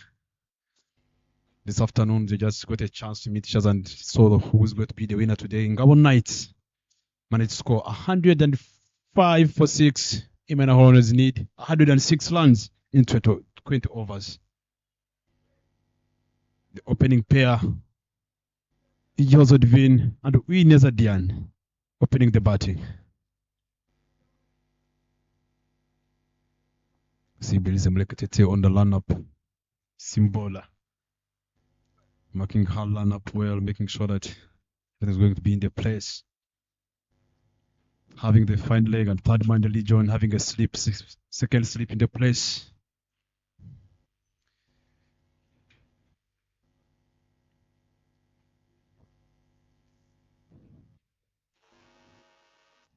They're having a conversation. Is Gianni Menyman and Belize Molekatete having a conversation. I'm not here alone as usual, as 6 in the morning until it's time for after short break. Welcome, Mr. Zed, in the commentary box for the second inning. Yeah, good afternoon and welcome everybody once again. It's really exciting to be back here as we're about to witness a run chase. Over 100 runs, 105 being scored in a span of 20 overs of play, loss of 6 wickets. And now 106 is what is required by Imena Herons. We get to see them bringing in a victory. One of the side has to win. Both playing their second game today. Both losing their morning game. This might be a chance that will set the difference between the two sides this afternoon, Bryson. That's well said. Let us see. Whoever does better wins the battle.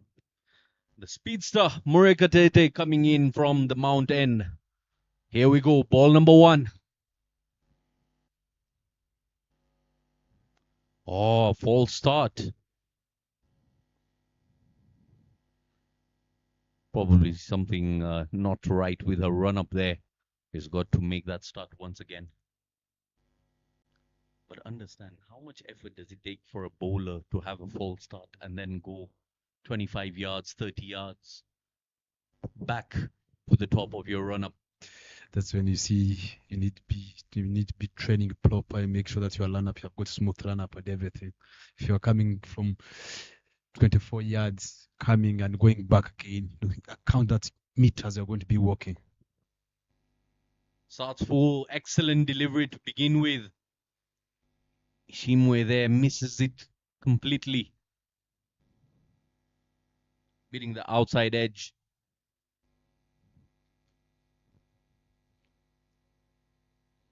I'd love to see a point where the ladies here overcome the learning process and actually start giving in performances. A chase like this should be a walk in a park. 120 balls, 106 runs to get. You're moving in a surplus of deliveries remaining and runs to get.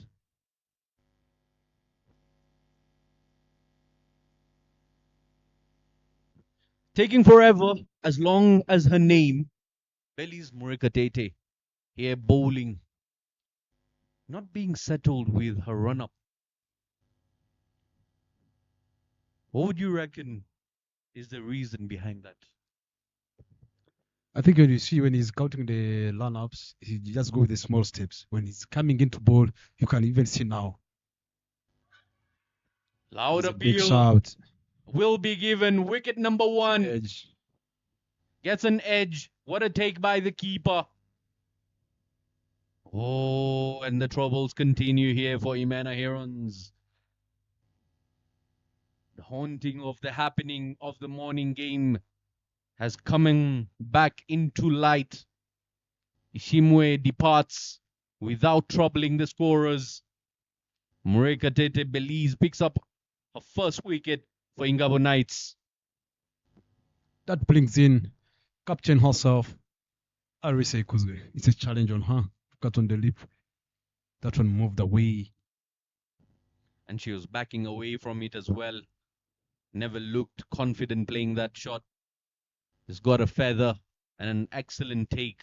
And that is the difference a keeper makes with a proper safe pair of gloves behind the wickets.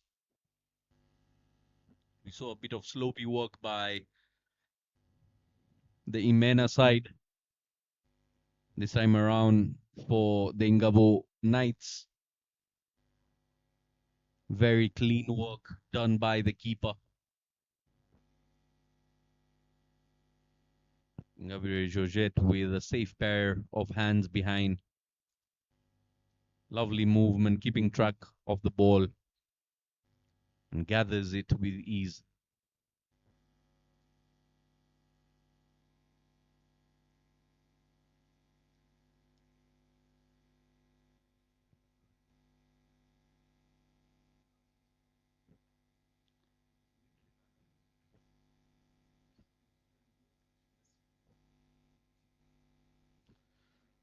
Morikatete believes they're trying to bowl tough and hard lengths, and that is where she's very fruitful with her bowling. Not super quick, but if she picks up that length, the rise that comes off the surface can be quite challenging for the batter to take care of. Yeah, that's well said. And Slaps that past the covers for 4. Beautiful looking shot by Ikuzu Alice. She makes the mark as the captain. What a shot. that's a good treatment. She picked the ball well, slapped it well in the gap. Look at on the replay there, stand and deliver. Yeah, it's never easy hitting and smashing the ball on the rise there. That one making a very good contact of the willow. Just the crack of the bat there sends the ball with ease.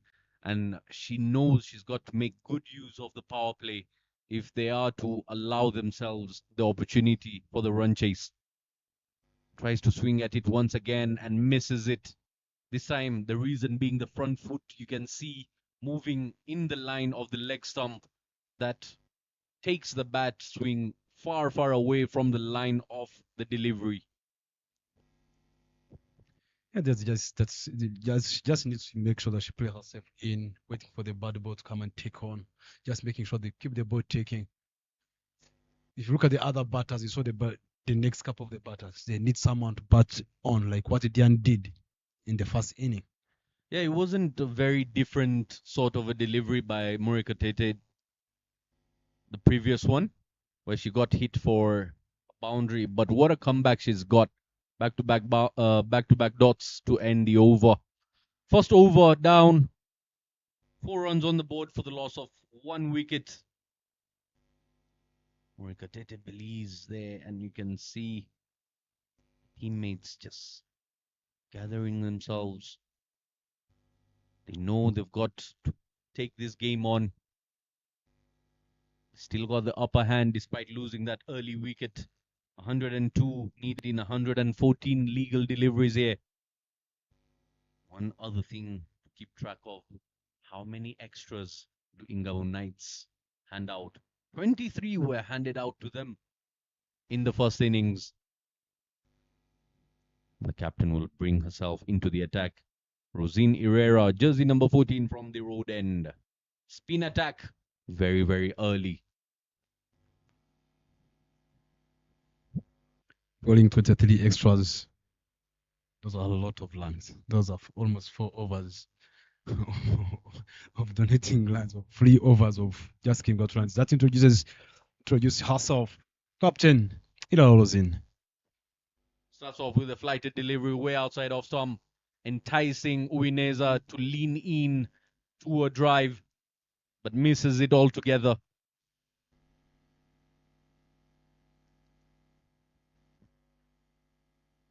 One thing for sure, Herrera Rosine understands the game really well. She'll toss a few outside off stump and then seek the opportunity to dart one into the line of the stumps. Once again, this time plays it in the air and will be taken. Second wicket goes down. Kodat, extra cover there, a smile on her face. Not too much of a celebration. Uineza has got to depart. That's what happens when you try to drive in the air. The car is meant to be on the ground.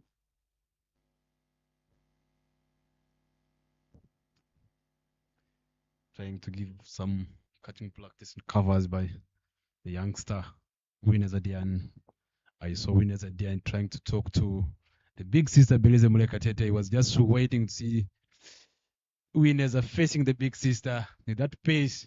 I was waiting for that moment, but the moment is not going to happen. Maybe tomorrow we might see the same thing. Yeah, plenty of top spin on that, and the revs coming into play. You can see the ball just pinged off the willow, and a comfortable catch. If she had shown more intent behind that shot, trying to actually go over the fielders, it would have been very, very different of a result. Second wicket goes down, 4 runs on the board, making the job that much difficult. This is the same team that got all out for 36 today morning.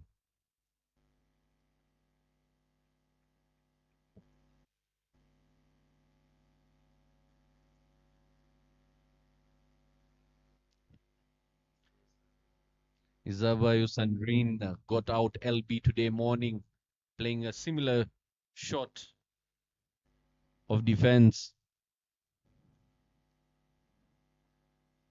This time she does much better, gets off the mark,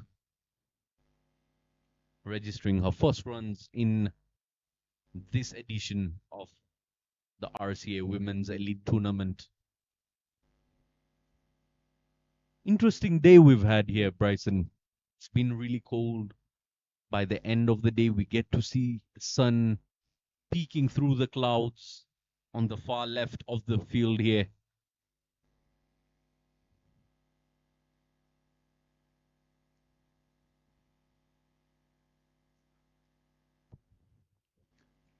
Pitch the over the dot ball.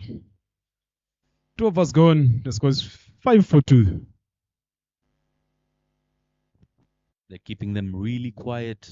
Ingabo Knights here. Plenty of work to be done indeed.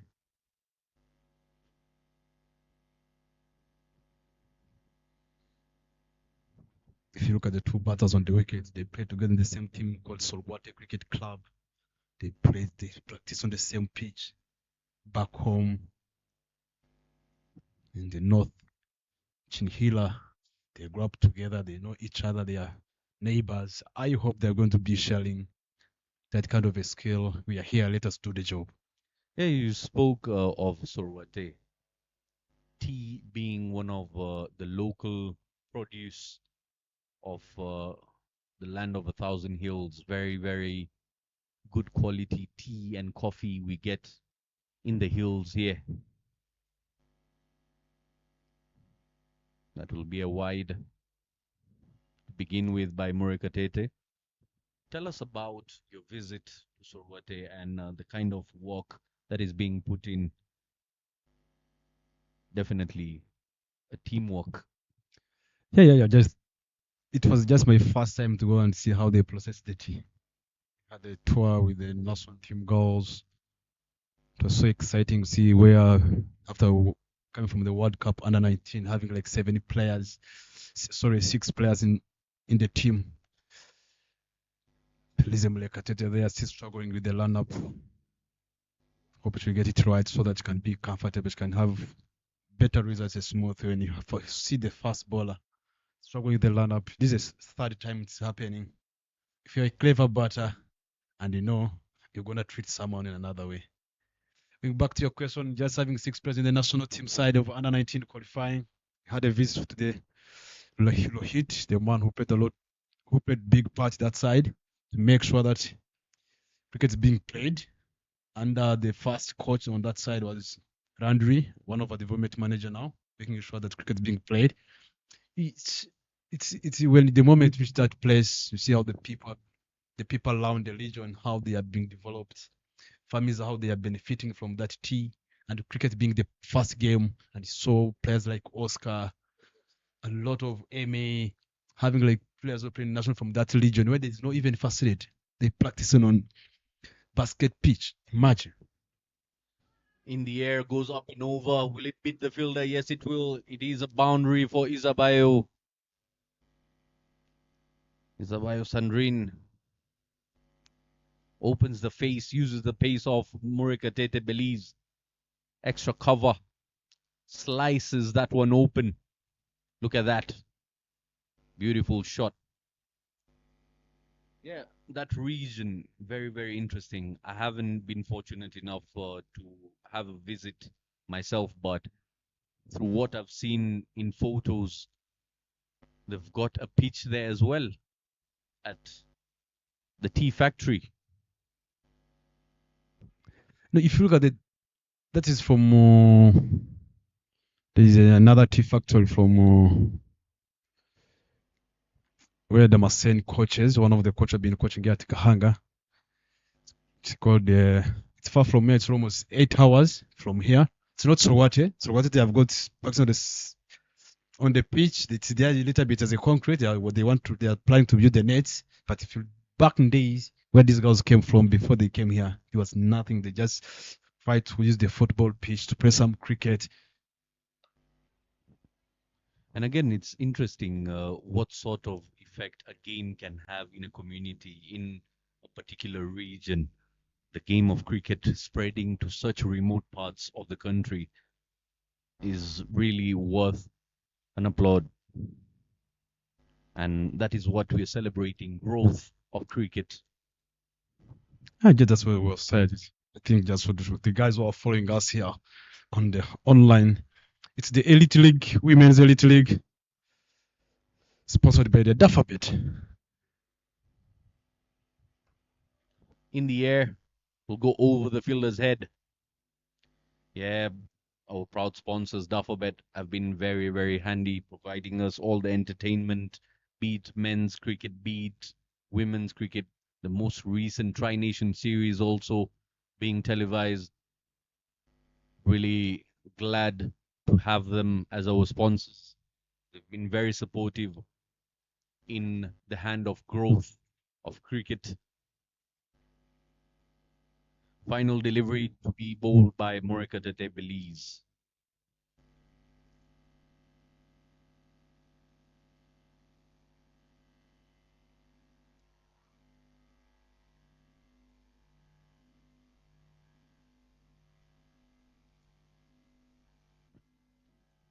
Plays that nearly was in the air for a brief amount of time. Ends the over with a dot. 3 overs done. It's 11 on the board for the loss of 2. Captain still out in the middle. Ikuzwe Alice. Required run rate 5.59. Current run rate of 3.67. The need to bump it up a notch, or at least learn a thing or two from that innings of Bimenyimana Meridian, of keeping the scoreboard ticking with the singles and doubles.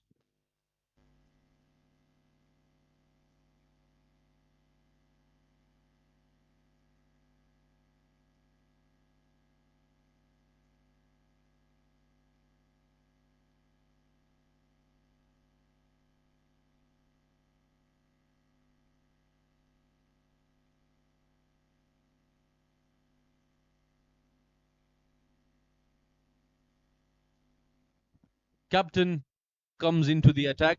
Herrera Rosin picked up. So it's the same story that I've been talking about. Rosin is a try to back herself to hit this one straight in the cover. There's excellent running. They can do better in Gabo Night feeders, starting from the covers by Lillian, not doing it well. Backed up by the mid-on. I'll tell you, on that occasion, it was Ikuzwe Alice who was guilty of not looking at her partner for a double. That slight mistake by the fielder would have allowed them. And those are the small, small moments that you need to be really watchful for. Putting pressure on the fielders is a skill. As a batter, you can find a way to apply pressure on the fielding unit. In the air, should be taken, will be taken. Second wicket for Herrera Rosin. The captain can do no wrong.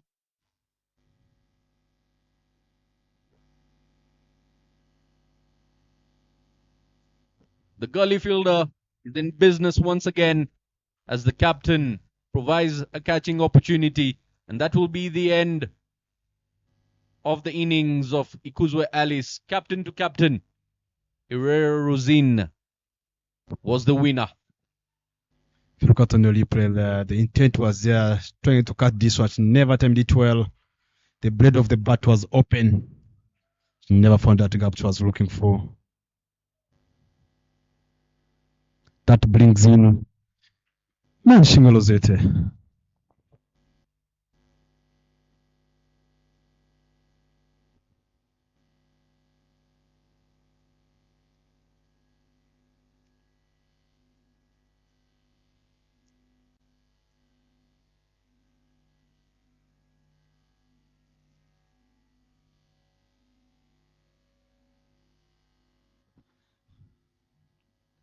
With the way the wickets are going down, that task of chasing down the total will become very, very difficult. The difference between the runs required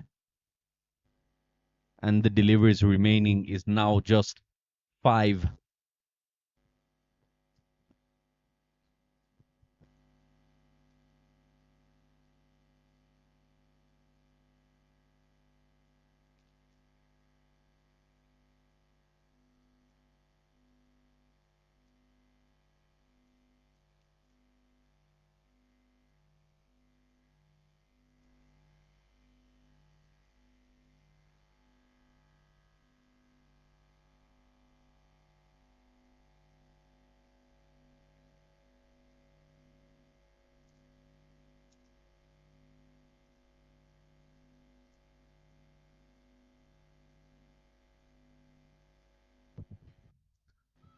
There's a big shout.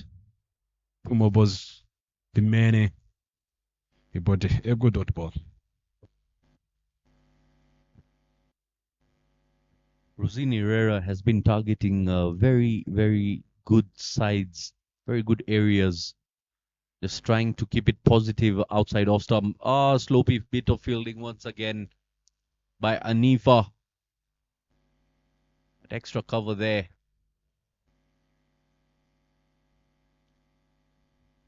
Not a major damage there, just 1 run being taken. But again, as you can see, the captain trying to keep it in very specific areas, just there, giving too much flight on that occasion. Isabayo Sandrine had a moment where she was stepping outside off stump, trying to club it onto the leg side, but then got beaten with the flight. 4 overs done here, 13 runs on the board. 3 wickets down they are.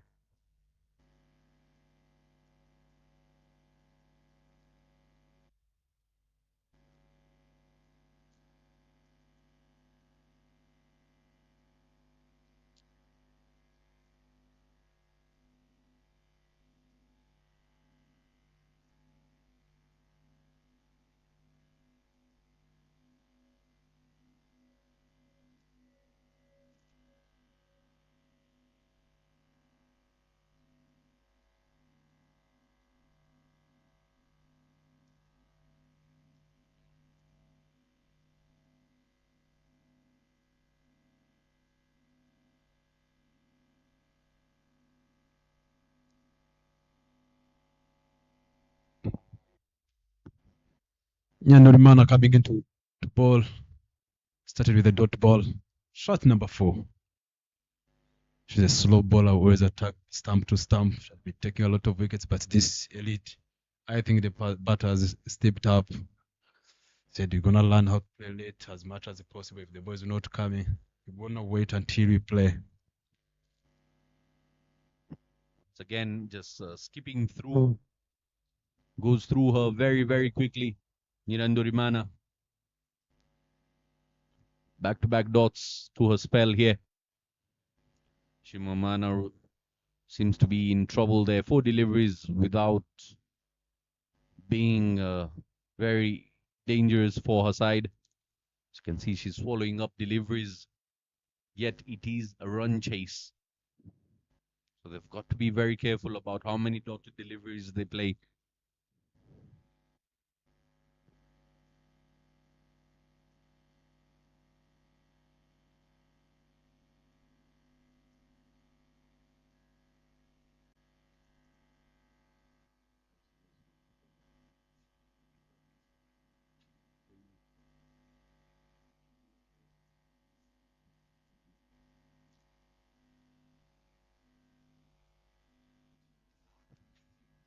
What a novel this has been so far, Bryson. Nyandurimana.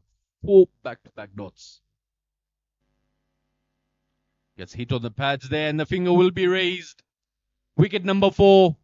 Took a big step across her stumps there. The finger went up so quickly by the umpire. Umpire knows what was going on. He was just ready to control the game and saw the ball, and that was it. Or stands in the middle stump. If you look at her, she went back in the stumps and the ball hits the stumps.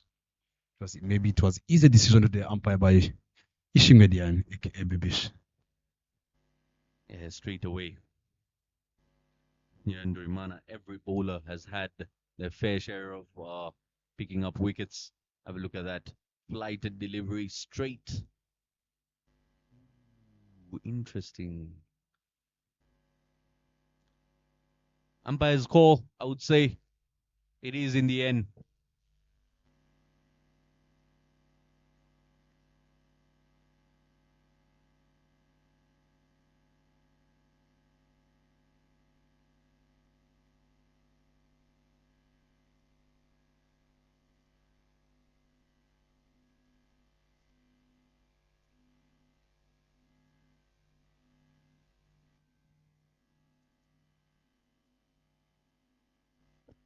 Final delivery left of the 5th over. It's 1-3-4 on the board. 13 runs for the loss of 4 wickets. Imena Herons repeating the same sort of batting performance they had in the morning, which is really tough to watch. What's the bowler coming in to bat? Left-hander. Beautiful delivery, nearly took an edge to it. End of the 5th over, 13 for the loss of 4.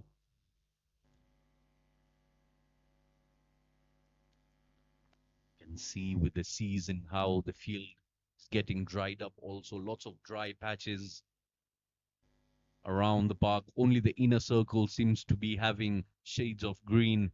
The rest is khaki brown, dry.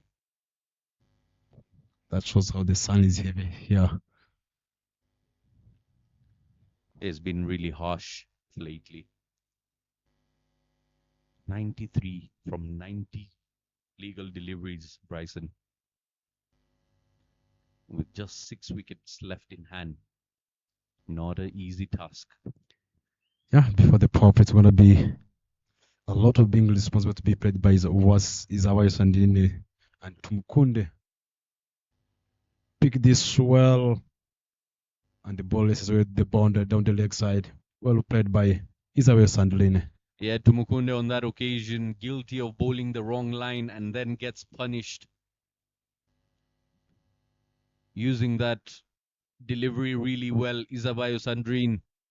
Look at that. She took her time and just the placement beats the fielder with ease. And the outfield is quick. It's been dry. The grass is not restricting the roll of the ball as it finds its way to the boundary ropes for 4. That's her spell with the boundary. Once again, same area. This time the fielder does much better. With an awkward bounce coming at her, she managed to keep that safe.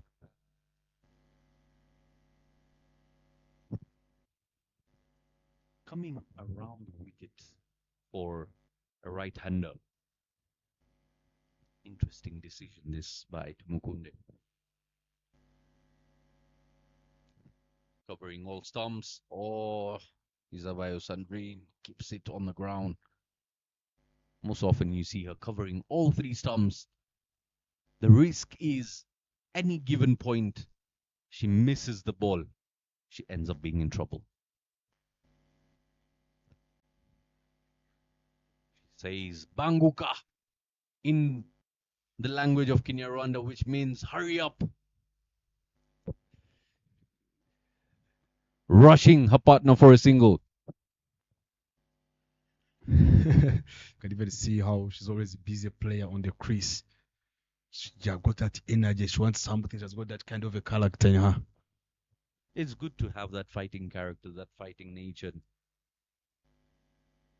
Never say die kind of attitude, which is positive, especially in run chases.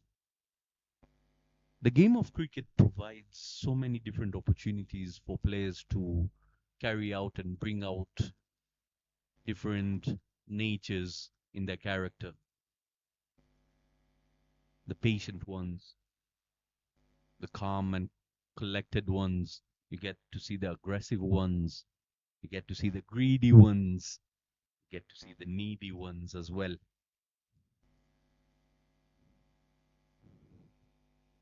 Flighted once again in the air. Will just get to that fielder chance. No. Ball is rolling all over the place for the fielder there. At short third man. That will be the end of the power play. 19 runs on the board now. For the loss of 4. A very quiet power play we've had here. Not much of a damage being done by the batting side, but a heavy damage being done here by the Ingabo Knights, who've picked up 4 wickets already.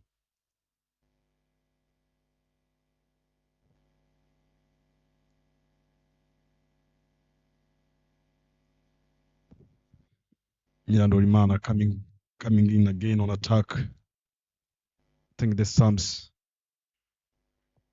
was a Debola. Played well with the full face of the bat, but there's no land. She played that with the full face of the bat, but ideally, if you're to see all the fielders, how close they're standing to you, she would rather opt to go over the fielders there. But it's easier said than done. Bryson, you can see the challenge for the batters here. Trying to guide the ball away from the fielders is a skill which is lacking at the moment. And maybe with the course of the tournament, the players will get to improve on that. Trying to pick up the gaps. Another wide, back-to-back wides here.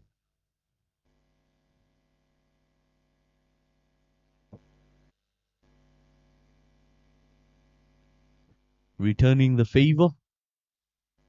Ingabo Knights received 23 runs as extras. Nirandurimana returning the favor with 2 back-to-back wides there. Let us see, bowling to the lefty.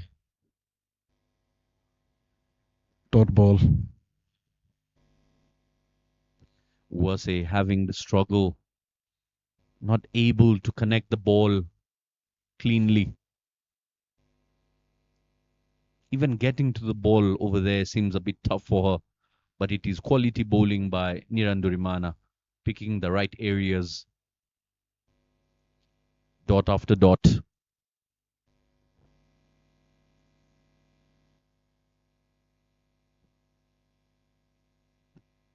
How was the feeling about the national team women's qualifying for Division 1 after lifting the trophy in Botswana in their most recent tour? I think they deserved it. They worked hard with the management. I also saw them exchanging the grounds, and they were well prepared. Well, I mean, they just went there after playing elite league. The ball is up in the air. Who wants it? Just managed to get to see. If you look at the preparations, playing elite league, played Premier League, and the quality of the plugs they have been getting in the middle, I think they are ready compared to other teams that went there. Like, it's a national teams and national teams. And first ICC tournament also for the man that got to replace spaces with you, positions. You swap places with Mr. Adeline. It was his first ICC gig with the ladies, and winning the trophy must have been really big for him as he was presented that honor of being in the winning side and also becoming a father very recently. Good things happening for that man. Things came on the right time. Getting another money being the house. I think it was just a good moment for him. Big one for him, where he is now. We've got two bachelors here in the commentary box talking about a friend of ours who just got married recently, and not just married but also having his firstborn. Really good to watch. Catch his opportunity, nearly got away, but in the end is all smiles as Nirandorimana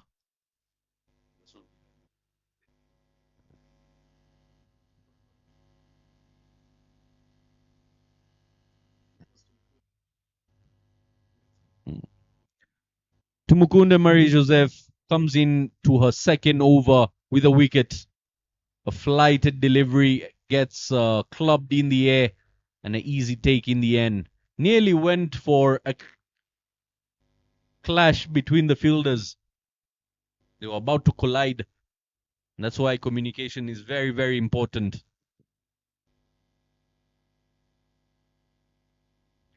Look at that. Just punches it in the air. Nearly ran into each other, and that's why the nervous smiles in the end, because they know they got away with it. 5 wickets down now is Imena Herons. Very, very close to their morning performance. I think it's gonna be a big day in their dugout to sort out whatever the time is today for the first game, and the second game maybe tomorrow on Sunday. They can come back strong and make sure that they can correct their mistakes on the post-match presentation for the play of the match. Talked to the captain. She told me things are not going well with the top order in the middle. They are looking forward to improve. Put out battery a little bit long and put some runs on the board.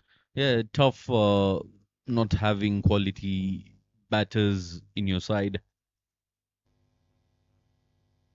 But you've got to work with what is on offer. Once again in the air. Not giving away anything. Keeping it as tight as the airport security. Is Ingabo Knights making Imena Herons work extremely hard for every single run here. Flighted and just defended very, very casually. That's a Muhammad immaculate. Not used to see her batting, but sometimes when the batters need you to come and bat, you just go there and try your best and show that not only being a bowler, sometimes I can hold the bat. And even I can give a lot of runs on the board, but I can maintain my wicket and make sure that I can contribute some on the team. Stretches her front foot out there in order to defend it, but gets no bat on it whatsoever. Ball is not going anywhere for Imena Herons. Once again, beating her back-to-back dots by Tumukunde. End of the over number 8.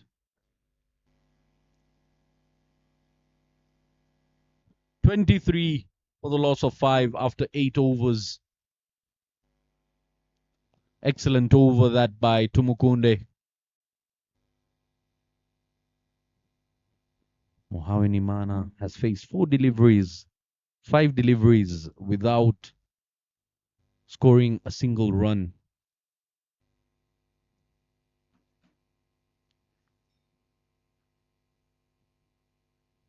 And now they're moving in deficit as the required run rate has gone over 6. 83 now needed in 72 legal deliveries. Not only boundaries, but even singles and doubles seem to be drying up here. They need to think out of the box and stay positive.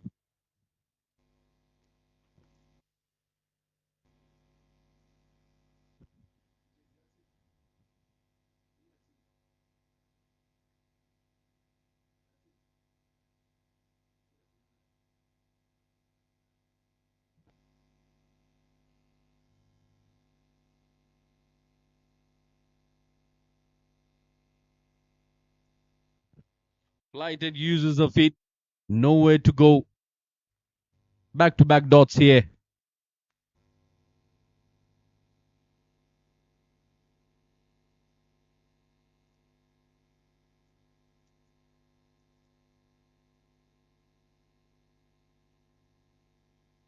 In the air, catching opportunity, and it will be taken. Wicket number 6.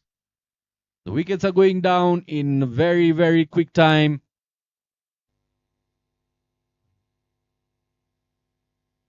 The Imena Herons are tumbling delivery after delivery, and it is a recipe for disaster.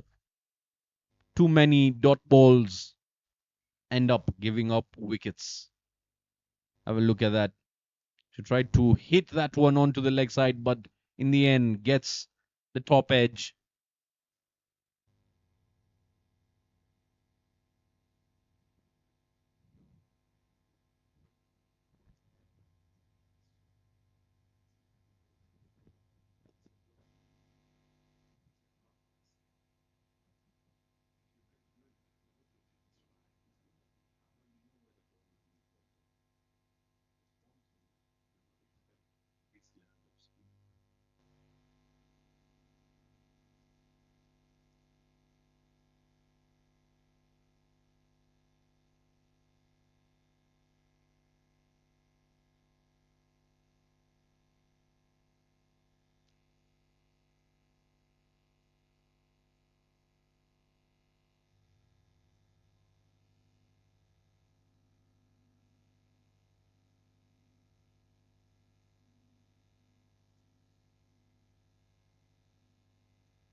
That's back-to-back dot balls. See, the end of the ninth over's gone. The score is 23 for 6.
The anime mana coming into ball.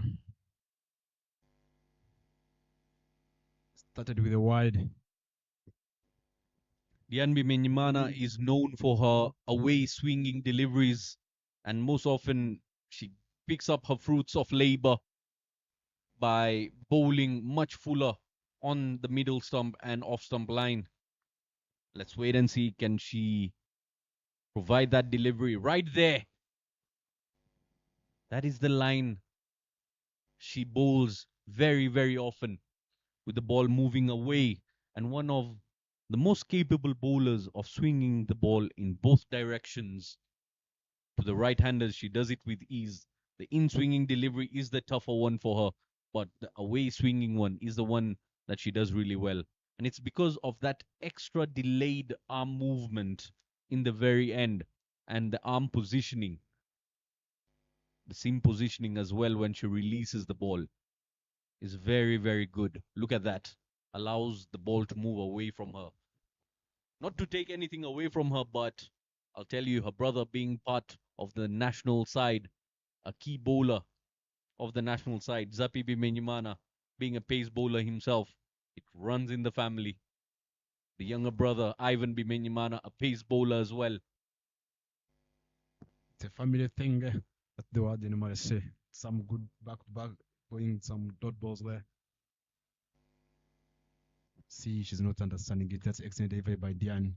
Yeah, earlier on, I had her on the podcast with the coach of the national side, Mr. Lennon Namburo, and we had a chat about how cricket has affected her life and her decision making as well, being the captain of the national side. Plenty of things you've got to be careful of. You get to learn while you're on duty. At times, you've got to learn how to take the setbacks and turn them into positive things. You learn from your losses and turn them into victories. She said she eats, sleeps, drinks cricket. In the air. Whoa, nearly held on to that one. What a grab that would have been. Appreciated by the bowler, Diane. The effort was there at covers. Look at that. Look at the leap on it. Look at the dive. Just wasn't able to hold on to it. Goes through her. To see Diane, but 3 dot balls. Managed to get 2 lines constant from there. Another dot ball. See the end of the halfway stage, 10 overs gone. The score is 27 for 6.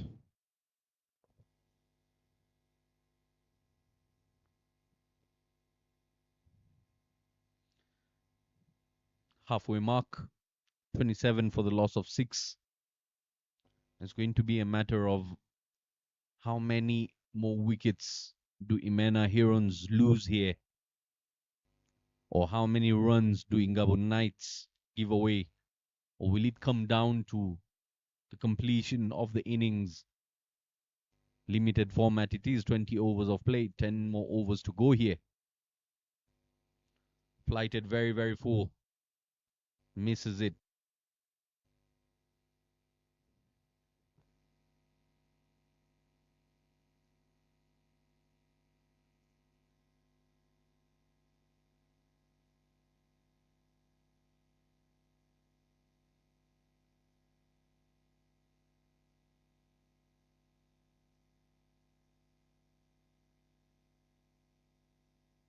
Say things. They pick up a very, very quick single there. Very casually done there. Shouldn't have been a single there. But they managed to sneak one. Mohawini Mana gets off the strike finally after 8 deliveries she faces.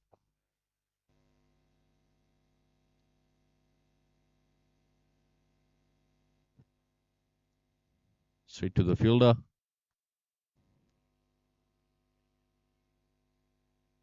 Gets hit and picks up extra runs there. Hits one into the legs of her teammate there.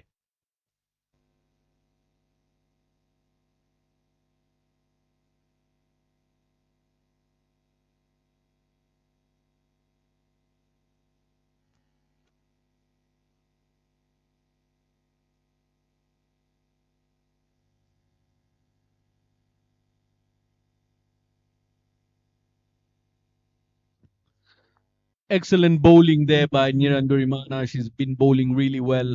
Look at her bowling figures there, Bryson. Final 2 deliveries left of a spell. 5 runs only she's given away, and she's picked up 2 wickets. Those are not figures you can go buy in any supermarket. Hard work has to be done in order to achieve such figures.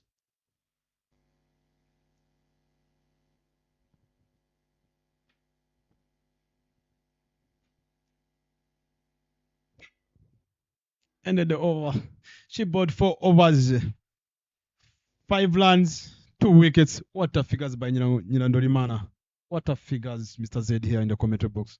Yeah, very, very tight. Tighter than the traffic in Kimirongo market. And there we have the partnerships, every single one of them being a single digit figure.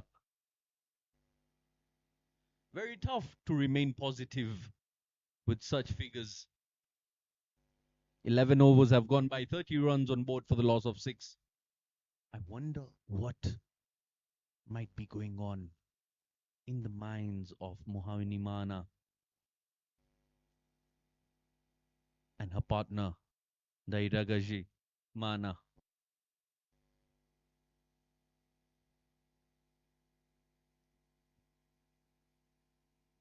Current run rate of 2.73.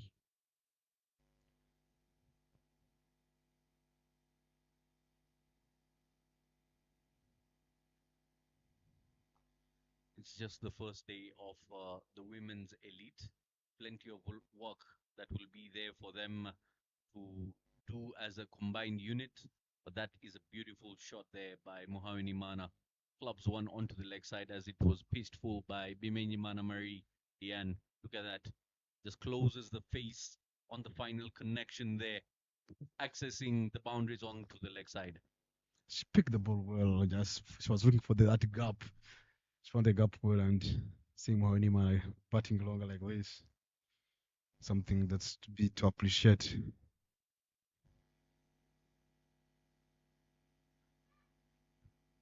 Then with the dot ball, keeper appealed. How's that? But the bowler she wasn't interested because she didn't hear anything. There was no ultra edge there.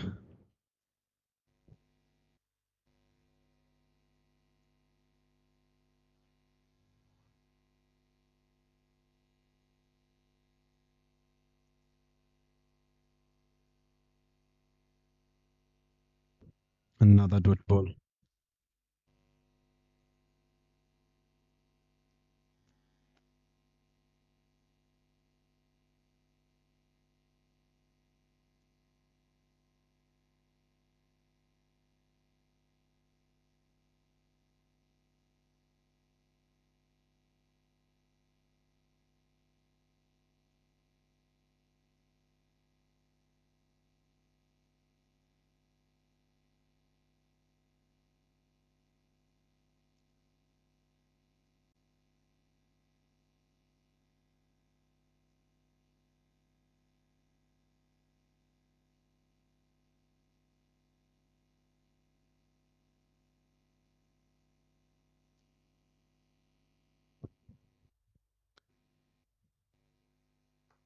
Trying to go big, play the ball out, run out chance.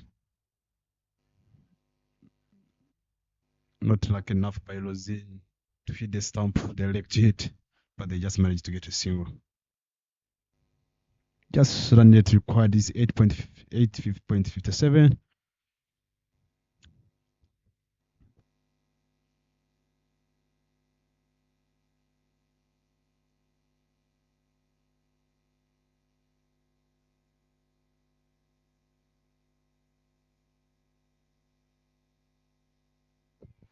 Picked it well. Muhawini Mani Margaret trying to attack the skipper. 4 runs. Second boundary of the over. Yeah, some fighting spirit there by Mohawini Mana. Clubs won once again in a similar region as she did at the very beginning of the over. Same area, same results. 4 more.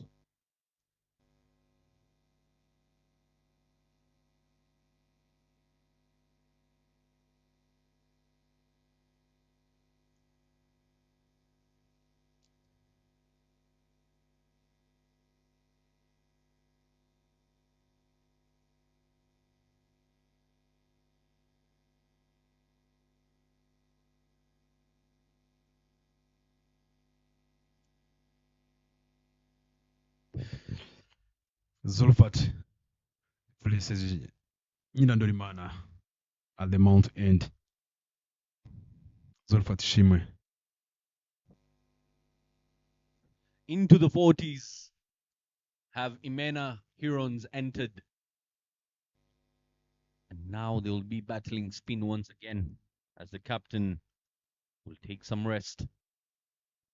Bimenyimana has bowled 2 overs, gave away 13 runs. Didn't pick a wicket.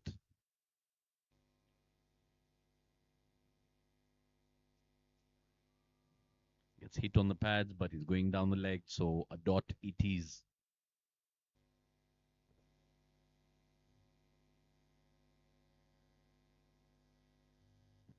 So much animation in her bowling action there by Ishimwe Zurufat. So many Ishimwes we've got in this. This time pierces the gap through extra cover and covers for 4. Beautiful looking stretch that. Excellent shot for 4. She finds the needle in a haystack. Look at that. Lovely extension of the arms, reaching to the pitch of the delivery, and gives it a tonk, a carpet shot for 4.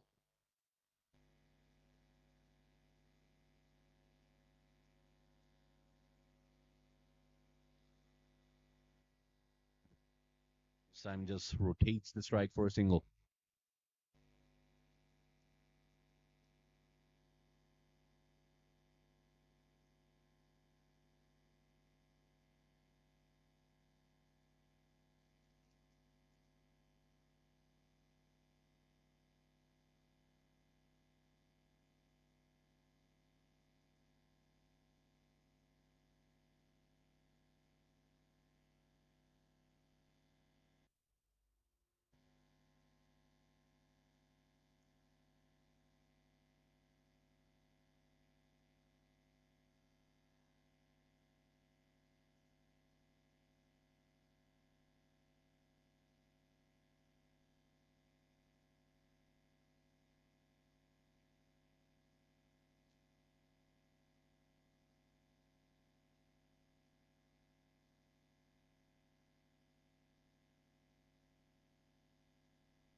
"13 overs done.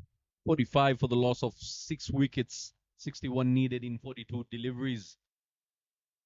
A nice little partnership being built between Mohawini Mana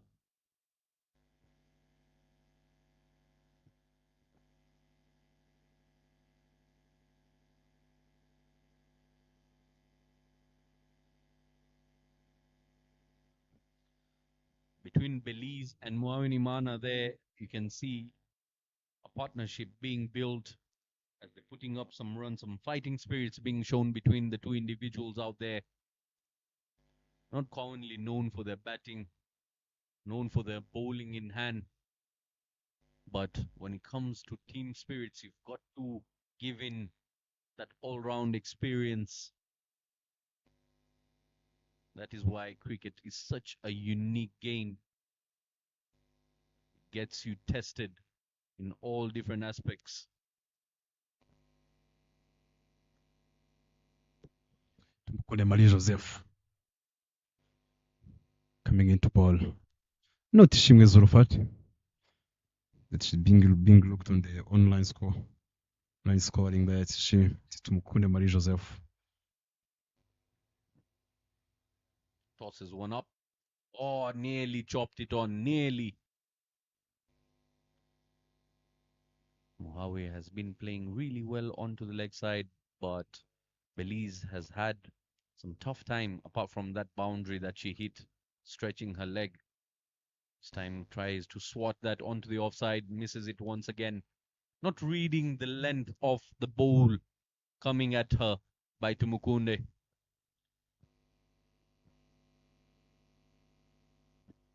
Una Marie has been teasing the batters here with such good lengths and lines as well.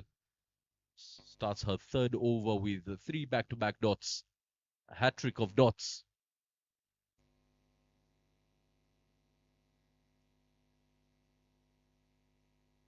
Konde trying to collect more dots than there are stars in the sky.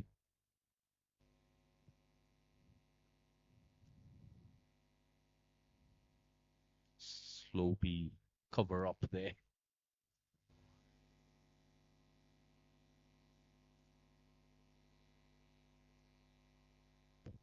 Special could have done better in terms of backing up the wicket keeper.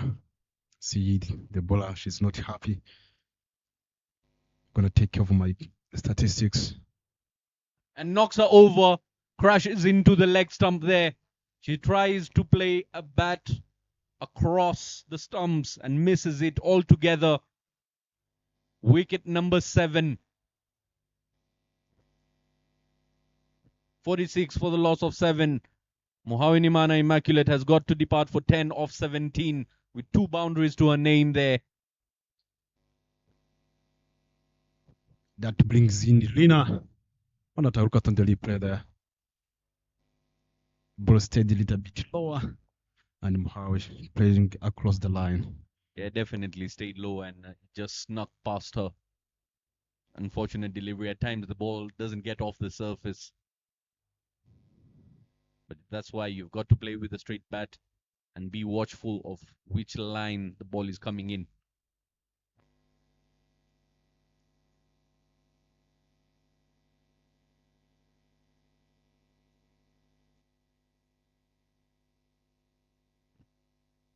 The batters here seem to be in a hurry.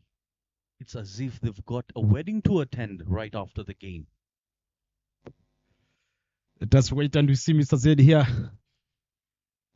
60 in 37 balls required. Last wicket over Mohaweni Mana. Bought by Tumkune Mali Joseph. One more delivery to go. Let us see if she going to end on the wicket.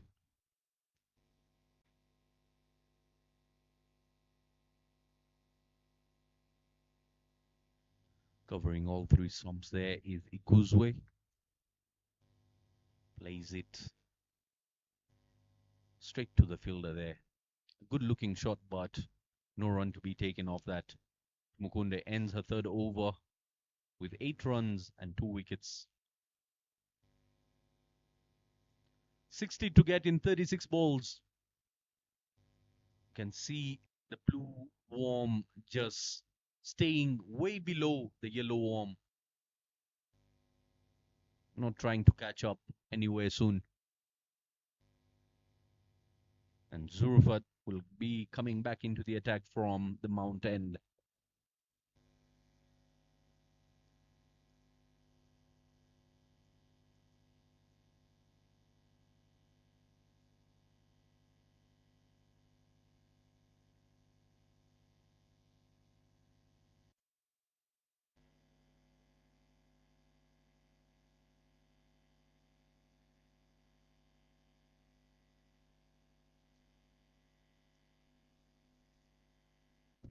Started with a dot ball. Kuzwelina Berries batting. She's on 11 of 20. Over a period of time, Ishima Zurufat has really become confident with the length she bowls, and so many changes have come into her bowling style as well. Her bowling action has been very different from tournament to tournament. She's always adding a new flair to her action, which is good to watch. There is some growth happening. Chance of a run out should be easily done there.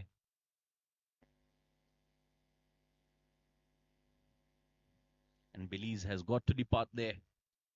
She took a yes call and ran down the wicket. Her partner was not interested in picking up that run.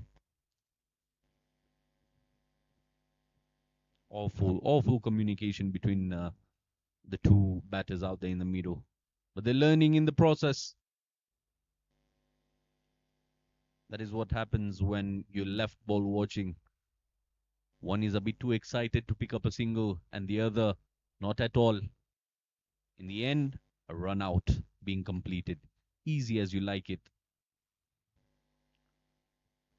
And again, she had to be careful of what fielder she's hit the ball to. Yeah, you've been talking about the Zulfa how she has been improving times and times and times as the more she plays more games. If you look at the amount of times in the work, having after practice the national team stays here at Gahanga, she just works on her extra time. Extra time pays paid. Whatever that you do, you might not see it, but as you go, she used to bowl. Her action was that the head was falling away her body, but now if you look at now the head is straight, the back leg is coming forward straight easy. It showed some improvement. Yeah, bowls it a bit too wide on that occasion there to the left-hander. Mutoni.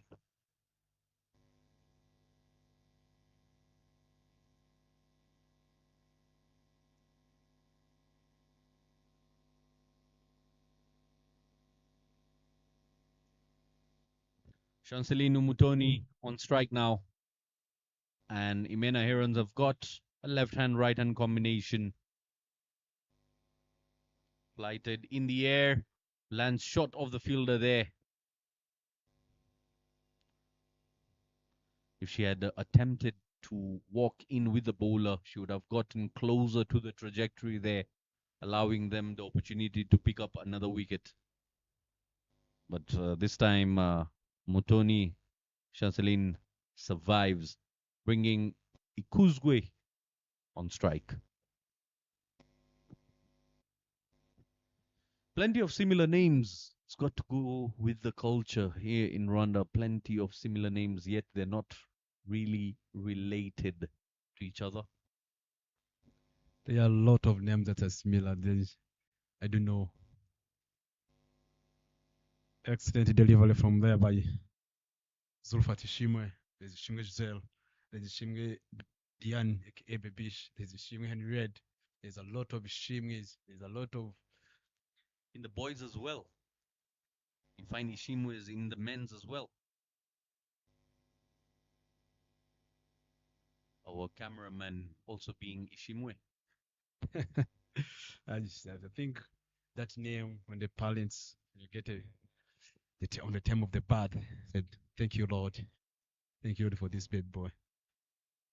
Or it's a baby girl, it's a baby boy. And it's just a matter of thanking someone. Thanking Lord. 57 required from 30 deliveries here.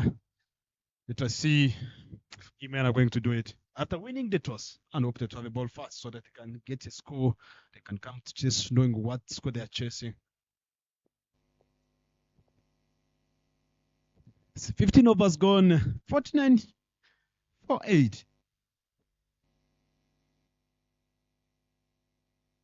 They've went past the total they posted today morning. 36 all out they were. Now they're on 49 for the loss of 8 wickets at the end of the 15th over. Mukunde comes back for her final over of her spell. She's given away just 8 runs for 2 wickets. Oh, just lands short of the bowler there. No energy behind that shot.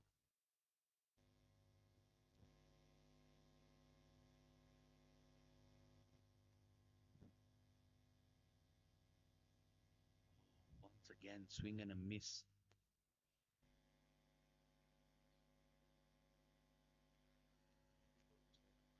To Mukunde, Marie Joseph. Just bowling flatter deliveries and going through the batters there. Trying to swing as hard as possible, Mutoni, but not making any connection. It's like trying to call a number without a SIM card in your phone.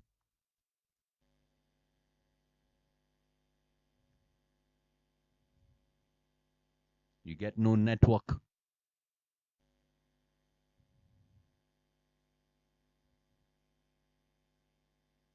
In the air. Will it be taken? Yes, it will. The bowler takes the simplest of catches, and that is wicket number 9. What an over that has been. Just a just one run as a wide that came through that over, and in the end, she handed over a catch.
Ends the over with a dot there. Ends her spell with 3 wickets to her name and just 9 runs she's given away in 4 overs that she's bowled. 50 comes up for Team Imena Herons also in that very over for the loss of 9. Last wicket remaining. They also had this improvement in the morning. They scored the 35, but today they're just still scoring 50. They're going to be growing in the maybe tomorrow. They might close at 90. They might score 100. I hope they're going to sit as a management. They just sit and discuss where do you get wrong, where do you need to put more effort, what kind of approach are you going to be using for the next games that are coming ahead of us. Yeah, definitely. By the looks of things and looking at the videos and looking at their performances, most likely they will have a thing or two to correct. Just goes through the hands of the bowler there. That could have been taken. That would have been the curtains on the games, but the bowler, Zurufat, just allows the ball to go through her hands.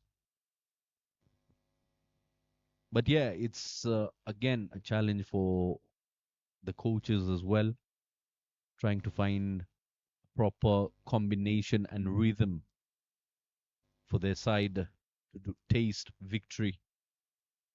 From the looks of things, Imena Herons might end up being the team that doesn't pick up any victory today.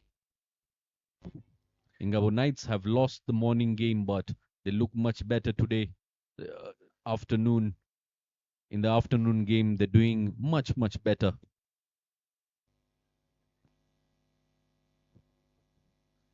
I'm not seeing them chasing this lines 55 and 21 unless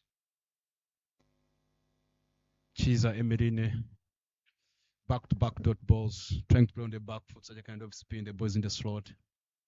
She can prove on her footwork to come and drive that ball. It's going to be easy. And again, in comparison, Ingabo Knights haven't given away too many extras. 51 runs on the board for the loss of 9. If they were chasing a total of somewhere around 85, 80 runs odd, it would have been a much easier task upon themselves. But those 23 extras they gave the opposition allowed them to go over 100, which becomes a mental challenge for the opposition here. Clubs one down the ground will be taken, and that will be the end of the game. Imena Herons all out for 51.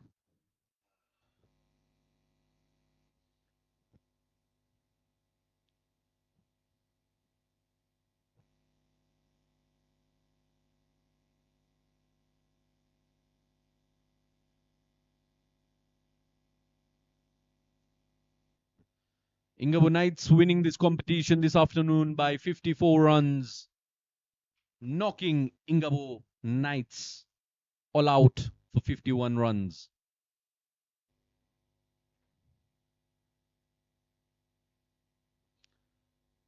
Ten extras is all they gave away. Apart from that, you can see a couple of double digits there by Belize, the wicketkeeper, Muawini Mana Immaculate scoring 10 off 17, and Izabayo Sandrine scoring 12 off 18. The top order, the opening batters both departed for zeros and single digits, all wrapped up in 17 overs of play. There we have the bowling scorecard. Exceptional bowling there by Tumukunde Marie Josefa, picking up 3 wickets with an economy of 2.25, and Nirandorimana Pacific picking up 2 wickets also, alongside Herrera Rosine, the captain, 2 wickets to her name as well, with an economy of 1.5 only. Just 10 extras were given away. And that's it for the competition this afternoon. You'll find my co-commentator joining you for the post-match presentations very, very briefly. Catch you tomorrow for some more action in the Elite Women's League. This is Zaid Khan signing out.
Respect.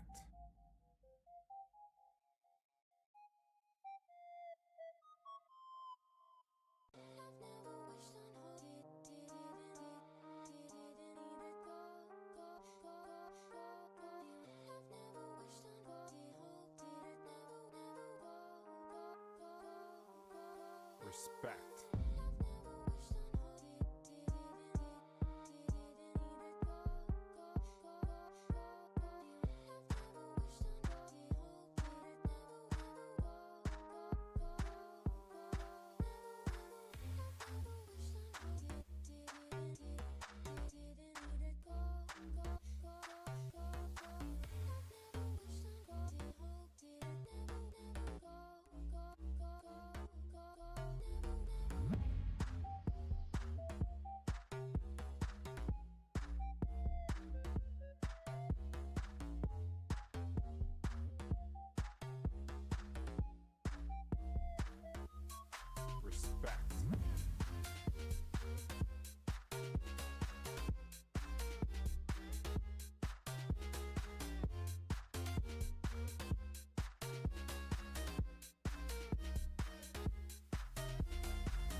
Good afternoon and welcome back for the most match presentation.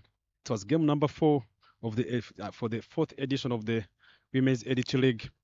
Imena taking on Ingabo Knights. Imena winning the toss and they opted to have a bat first. Ingabo Knights managed to bat and scored 105, and Ingabo Knights won by 54 runs. I'd like to talk to the losing captain of the Imena, Arise Ikuzwe. Arise Ikuzwe had luck, back-to-back losses. What do you think went wrong? It's not going well. It's not working for your team. And what do you think you're going to do tomorrow when you're coming back? It's the same thing. Batting is always a problem in my team. I think for it when. What do you think batting is a problem in your team now? And you're among of the batters. What are you going to do to encourage your teammates when you go back, when you're going to sit as a group? We will sit and see what we can do, cause maybe also work one time. To work one time. That's what from Alice said. Alice, wish you best of luck tomorrow and have a great evening. Thank you. That's from Aris. One day to work. They're going to they're going to sit and talk about on their batting. I'd like to talk to Ingabo Knights, defending champions. Sorry, it's not Ingabo, it's Ingabo Knights. The captain, Idela Lozin. Congratulations for your first win. Thank you. What do you think after losing the toss and they sent you to bat and your team managed to score 105 runs on the board? What was the plan? Especially for the batting side, we didn't bat very well in the morning. We said we have to bat afternoon, though we wanted to bowl first, but we said though we sent to bat, we have to fight. And the score we wanted to score, we lose some runs, but also we managed to get 200. Yeah, tomorrow we have another game. What do you think? What do you think you're going to do tomorrow to come back strong so that you can just keep maintaining the momentum? Keep adding more runs and make our fielding tight. All right, thank you, Lozin, and wish you best of luck tomorrow and have a great evening. Thank you. That's all from Ingabo Knights captain, Ilya Lozin, and now we are going to go for the most important ceremony here for the player of the match. We have got two contestants. We have got Diane, who scored 33 runs and 35 balls. But the player of the match is Nyandorimana Pacific, who bowled 4 overs, 2 maidens, and 5 runs. The man to award the player of the match is Ivo Mutwini, of the legend of Rwanda cricket, who played cricket for long. Welcome, Ivo, to hand over the player of the match.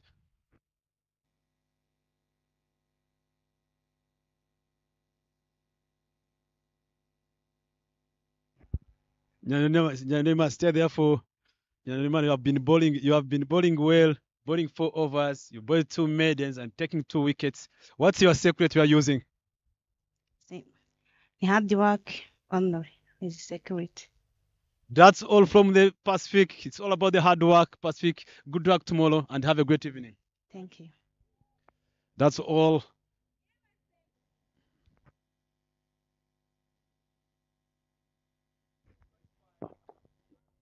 That's all I can say here for today. Imena losing by 54 runs. Stay tuned tomorrow. We are coming back for the 4th edition again. Stay tuned for tomorrow.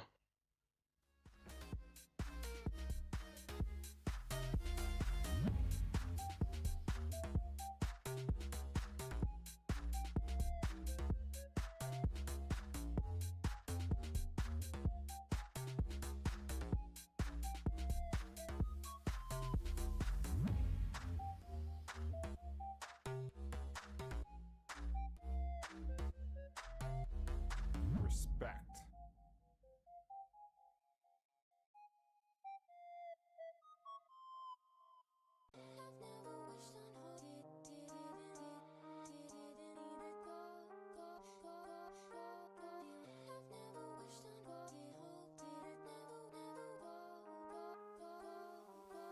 Respect.